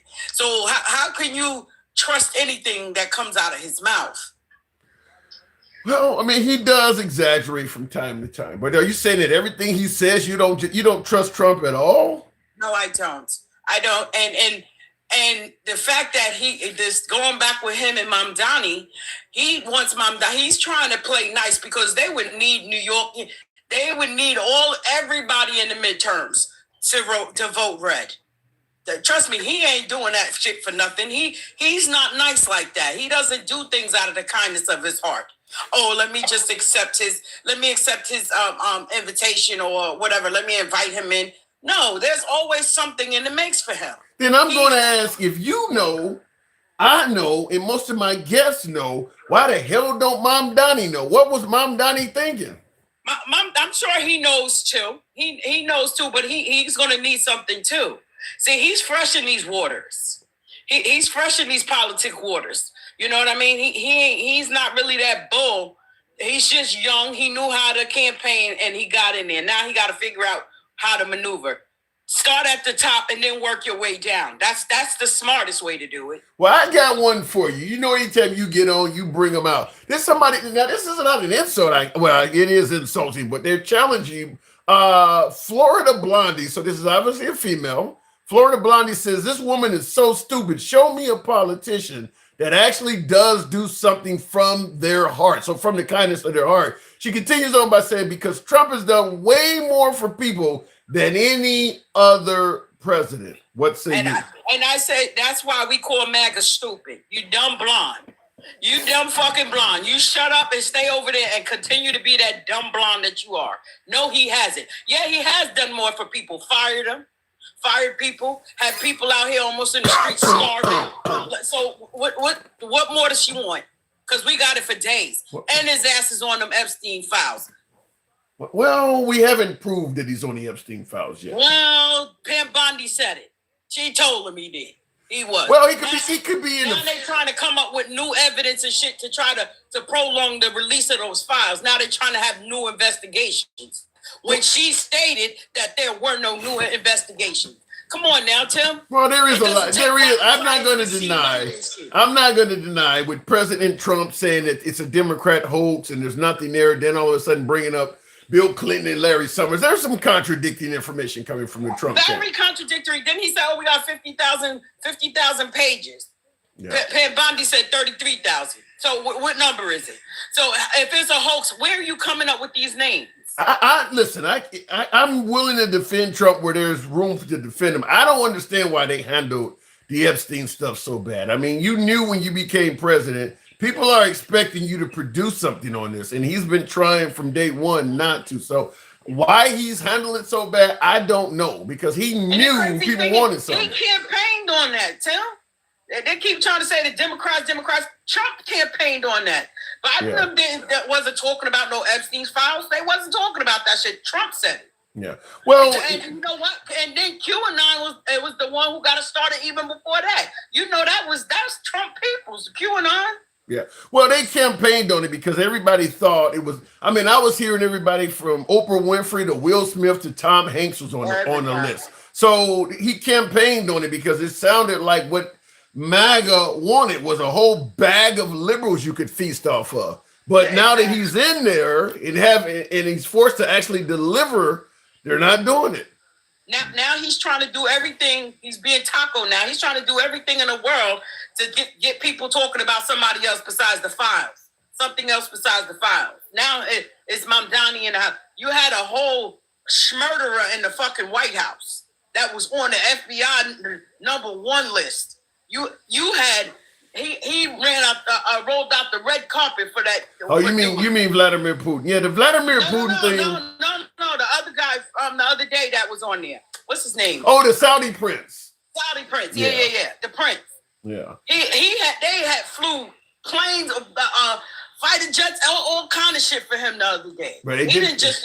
Yes, they did. They did the same thing for Putin How too. much did that cost Americans? They did the same thing when Putin came on. Putin got a flyover as well.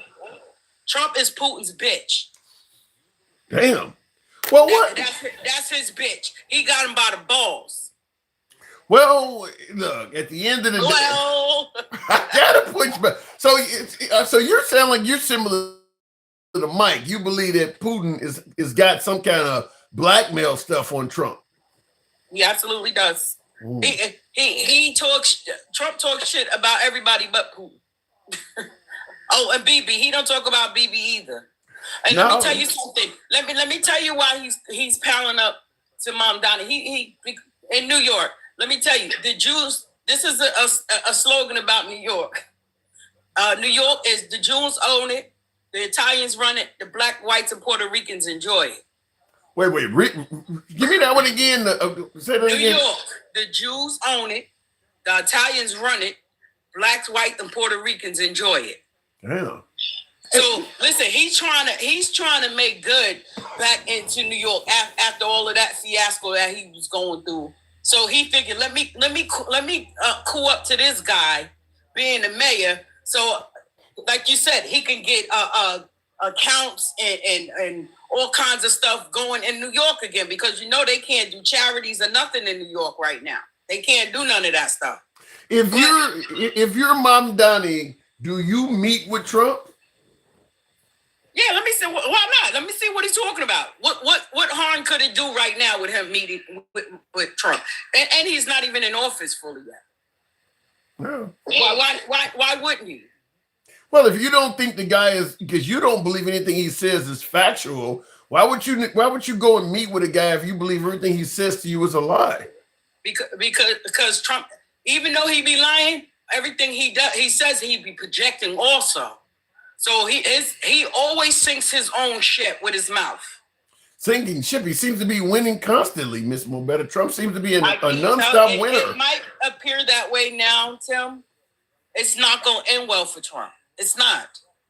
When the man is 80 years old, damn near. What do you mean it's not going to end well? What that mean? Oh, but for what y'all say, he's out there in the streets. He 80 years old. He got all of this going on. This is what you said, not me. He got it going on for an 80-year-old man. So what does that mean? I mean, look. Okay. Now ain't no flip-flopping on that shit. No, listen. At the end of the day, he does hold a better schedule than Biden. I mean, he's a far more vibrant person than Biden. Biden was his age way back when. Biden old as fuck. What you want us to do? Well, Biden is only 3 years older than Trump. 3 years ago. He also had cancer too. So what do you want? He was sick the whole time, I believe. So in other words, he was lying to us about his health. No, he wasn't lying. He just didn't disclose it. There's a whole difference. What are you, fucking lawyer? What are you, a lawyer? It's okay. He lied. He just didn't tell you. So it's lying by omission. The president should let the people know if he got cancer, would he not? Why? So they could drag him. Who was he running against? Who was he fighting against? Tim? Look how they treat him now. He's not even in office. What are you talking about? You're trying to tell me that if the president is dealing with a deadly disease like cancer, he shouldn't tell the people? Thank you for that, Jackson. He need to tell his doctors and his wife is who he needs to tell. I don't know. Trump fucked up right now. Are you saying people should say something? No. What do you mean he's fucked up? Come on, Tim. Trump fucked up. Did you see how he looked when he did that press conference? Wait, a couple nights ago, about a week or so ago, when he got up there, and I forgot what he was doing. However, his eyes look like he just got out of the ring with Frazier. I keep hearing how sick and how fucked up Trump is, but you know what? He keeps showing up and doing more and more press conferences, traveling the damn world. You keep saying he's about to. That's what I just said. I told you. You said he'd be outside. So what's the problem? I mean, the guy might be healthier than you folks on the left want to give him credit for. Bullshit. Listen, I won't give a shit. He could be healthy or not healthy. He's raggedy. What do you mean by he's raggedy? Elaborate. He out here committing all kind of crimes. Now you going after the Democrats because people ain't as scared of your ass anymore. They're not kissing your ass. When he was telling those people, when the Democrats got up there and told the military, you don't have to follow unlawful orders. Well, last I heard, they all needed to be hung, says Trump. Well, and who said that? President Trump. Okay, then. I tell you this time and time again, your body is only as good as your head. The head of this country is fucked up. The body of it is going to be fucked up too. And that's what we're seeing. Look how the Department of Education now is reclassifying who's a professional. It's disgusting. I'm hearing from many folks, particularly MAGA, that Trump is one of the best presidents we've ever had. You heard Florida Blondie in the comments state that he's done more for people than any other president. Yeah, we also heard DJ Julio speak. Yeah. How much of that bullshit that you believe that he was saying? Come on now. I made it clear I didn't agree with anything he was. And most of the women that support him are professional wives. You went out in search of a husband. She has no free thinking. She thinks what her husband thinks. Professional wife. So how do you respond to Bama Landscaper in the comments says, so you think the left is always 100% straight up telling the truth? No, I don't. I don't believe that they all tell the truth. Listen, you have dinos just like you got rhinos. That was just proven when them 8 jumped shit on the Democrats a couple of weeks ago. I don't know. You sure you're not hammering the man too hard? Well, listen, I know you like to give him a little more credit. That's what people say you be fluffing at town. You like to say, but I'm going on the shit that I see. When he's attacking his own people. You got people around the world laughing at our ass for that shit. Well, your own people are on attack from the president of the United States. He's attacking his own people. Well, I don't disagree. I don't respect that. I don't disagree with you. That the Marjorie Taylor Greene thing in particular, that could cause him to lose some MAGA because MAGA knows that Marjorie Taylor Greene was genuine MAGA. So for Trump, hard body. You said what? She was hard body, man. Yeah. She's about as genuine. She's about as loyal and genuine. Well, I won't say loyal because she did challenge him, but she's about as genuine for the cause as you can get. So for Trump to call her a traitor, I think even some MAGAs like that might be a bit much. Well, he calls names to anybody who doesn't agree with him or talk or ask him a crazy question that he has no true answer to. You see how he called that reporter, which her name is not Peggy, her name is Catherine. He called her Peggy. Yeah, somebody said her name was Peggy. Was that MAGA reaction? Her name was Catherine. Now, how do you call that true representation? How do you expect people to respect that? No people, any people that have any kind of self-respect doesn't respect anything that he does. Fuck that border. Well, the border is not our true problem. The problem is sitting in the White House. Well, some are going to suggest that when he called her Piggy, it was just meant to be a joke. Bullshit. He had 100 frowns in his face. He was mad as fuck at her. He wants to control what people ask him, when they ask him, all that shit. Well, what about the notion that the media has treated him like shit so much that he has the right to be angry? He shouldn't act like shit. People wouldn't treat him like that. He sets his own precedent, Tim. He sets his own. And I see they say in the chat that Marjorie Taylor Greene is resigning. Really? I ain't heard of it. But they also said something earlier that what is his name? JD Vance was going to get rid of his wife. I gotta hear that. Oh no, it is on there. I'm watching News Nation. It is on it. It's at the bottom of the screen. Marjorie Taylor Greene resigns from Congress. Wow. You see the disgusting part is because you see because all of those people getting threats, death threats, and even those Democrats that made that commercial getting death threats and shit. She's been getting them too. Wow. Good for her. Yeah, I heard that. I'm still not a fan of hers, but good for her. Yeah, I heard and I seen the comments, God's image. You said something to be issue. No, I got to turn on Fox. I'm assuming it's on Fox. I got News Nation on with Chris Cuomo. The bottom of the ticker says breaking news, Marjorie Taylor Greene resigns from Congress. This is actually happening. This is not bullshit. This is happening right now. Look, all of this is on Trump's hands. This is all because of him. And Pam Bondi gonna be the one going to jail. It won't be Trump. It'll be her. And I'll tell you something. That's a seat that Trump's the midterms that she was going to win probably. I mean, that's a seat that is now in jeopardy for the right. They were going to win. I mean, they may still win it because it's a red district, but Marjorie Taylor Greene was a lock. That's a seat that was there. She might have took a lot of them red people with her. Yeah. You know what I'm saying? She could have took a lot of them voters with her. That's crazy. So I know now you're going to be ready, like, oh, we're going to end the live. You're going to go watch this shit. Come back tonight at midnight. I can't, I was trying to see if it's on, it ain't, it's so new, it's not on YouTube yet. And I don't want to play any channel for copyright purposes, but it's clearly on. They're talking about it on News Nation right now. This is coming in right now. So, wow. That's crazy. I mean, and you're right. That is 100% Trump that caused that. 100%. That woman was down for the cause. She just didn't like him flip-flopping on the Epstein stuff. But you gotta admit, Tim, anywhere you see or hear his name, there is nothing but chaos. Yeah. It's chaotic, even from his TV show, from his failed businesses, his bankruptcies, his court cases. Come on, and this was before he even got into politics. This didn't just start in politics.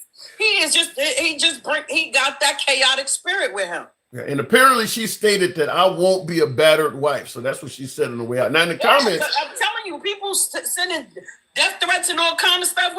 What do you listen? If Congress don't do something about this shit now, this really is going to be the fall. I'm telling you. Let me ask you something. And real quick, somebody in the comments says any Republican will win Marjorie Taylor Greene's seat. Yeah, but will they have the same power, love, and adoration that she had? Just like Trump. If Trump is replaced by JD Vance or Marco Rubio, that's not the same. They don't have the same strength for the party as Trump does. So I don't know about that. They come with a different level of strength. Yeah, they're not the same as right. But let me ask you this. Now that Marjorie Taylor's a free woman, Tulsi Gabbard style, would the Democrats entertain accepting her? She could be a hell of a friend. She could be a help. I see that happening. She could be a help for the Democrats. You know what I'm saying? And now's the time the Democrats really should be going hard. She would, at the very least, I'm assuming she could be a CNN contributor. Some of them networks are gonna be like, for the rest of the Trump's term, you got a job here. So you're gonna probably see her on. We don't want no pretenders in there, though. We don't need no pretenders. She got whatever she do. She got to come with her whole fucking chest. Well, goddamn it, she put her life on the line. She don't prove she's not a pretender at this point. Okay, I hear you. Yeah, I mean, she went against Trump and lost. I mean, how many folks on the right go against Trump? Well, you got 77 million people. I mean, the woman was still talking shit while actually getting MAGA death threats. To me, she's earned. I think a lot more, and this is my personal opinion. I just think a lot more of that's going to happen. You know why? It's because they see that he's willing to throw anybody under the bus. It's all about him. And she The ain't, only one that don't see it is Grinder Johnson. and her family as a congresswoman, she ain't got no security of any significance. She can be touched. She can be touched. I got to move it on, but hopefully nothing happens to MTG. Miss Mobetta, sorry about the hold. I didn't see it. Type it in the comments. I don't want to have to come up here and call you a milk dud. You fucking with that uncooked protein. Gangsta Grandma is MIA today. I haven't seen her today. She had popped on earlier, then jumped off. No. I don't know what happened. All right, fair enough. Miss Mobetta, I appreciate you coming through. Yo. Thank you. By the way, tap the screen. Margaret Taylor Greene is out. Wow. Now, is she resigning now? Or probably now. I mean, that's crazy. She clearly was running it. She clearly wanted to get reelected. That's a loss for the conservatives. There's no other way around. That is a loss for the conservatives. One of my guests talked about she'll, any Republican or, she'll win another Republican or replace her. Could be. But like I mentioned, Marjorie Taylor Greene was more MAGA than anybody else. You may get another Republican in there that is not as far to the right. That's a loss. And all she did to get on the wrong side of Trump was complain that he wasn't doing what he promised. That's all it took. Wow. That's a loss to the right. No matter how you frame that, how you try to spin it, that is a loss to the right to lose what probably is the most well-known at the time, well-respected MAGA congressperson. What member of Congress was more loved and respected from a MAGA standpoint than Marjorie Taylor Greene? That's a loss. That's a big loss. Anyway, moving on with the program. By the way, I do appreciate the 125,000. Wow, Marjorie Taylor Greene. I'm still thinking. Kate broke while we was holding the show. Thank you for the 125,000. I like the dressing up. Really perfect. Thank you. I look better this way when you're beating my ass. Thank you for helping me reach that TikTok cap go. I think we came close. I think we actually succeeded with that. Appreciate you guys that support the program. It always helps.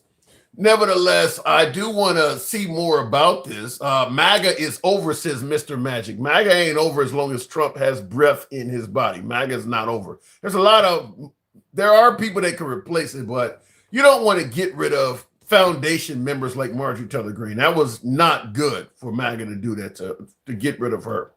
Maybe she saw the Epstein files. Says, well, if she saw him, you're going to hear from her now. My guess is now that MAGA has pretty much treated Marjorie Taylor Greene like a redheaded stepchild, she has nothing to lose. So if there's something she has that can help the Democrats, expect her to give it up. Expect her to write a book. Expect her to do interviews. Expect her to do another appearance on The View. Expect her to be on CNN. I mean, you didn't give her anything for all of the commitment to the cause that she put in. Expect her to give it up to and including a woman actually stated that she was receiving death threats, and Trump was like, well, who really cares about her anyway? She has no reason whatsoever to do anything but seek the dollar from the liberals. The liberals will pay whatever she wants to help secrets, insider shit that she may know, because I believe she's probably the beneficiary of some insider trading as well. Who knows? But my guess is with Marjorie Taylor Greene being thrown under the bus, she has no reason at all to have any loyalty to MAGA at all. That's who is calling her. That's who is doxing her home. That's who is sending pizzas to her crib. That's who is making threats to her. It's all MAGA. She has no reason whatsoever to be loyal to MAGA.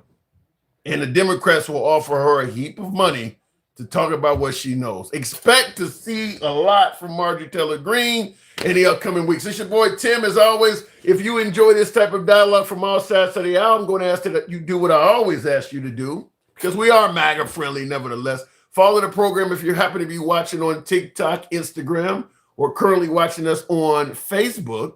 And if you're watching on YouTube, give us a sub. We'll absolutely be here again tomorrow. We're here most weekdays, but tomorrow, certainly, with her resigning. I see Dosey says January the 5th. Yeah, and I see it's on News Nation, Marjorie Taylor Greene to resign from Congress on January 5th. Wow.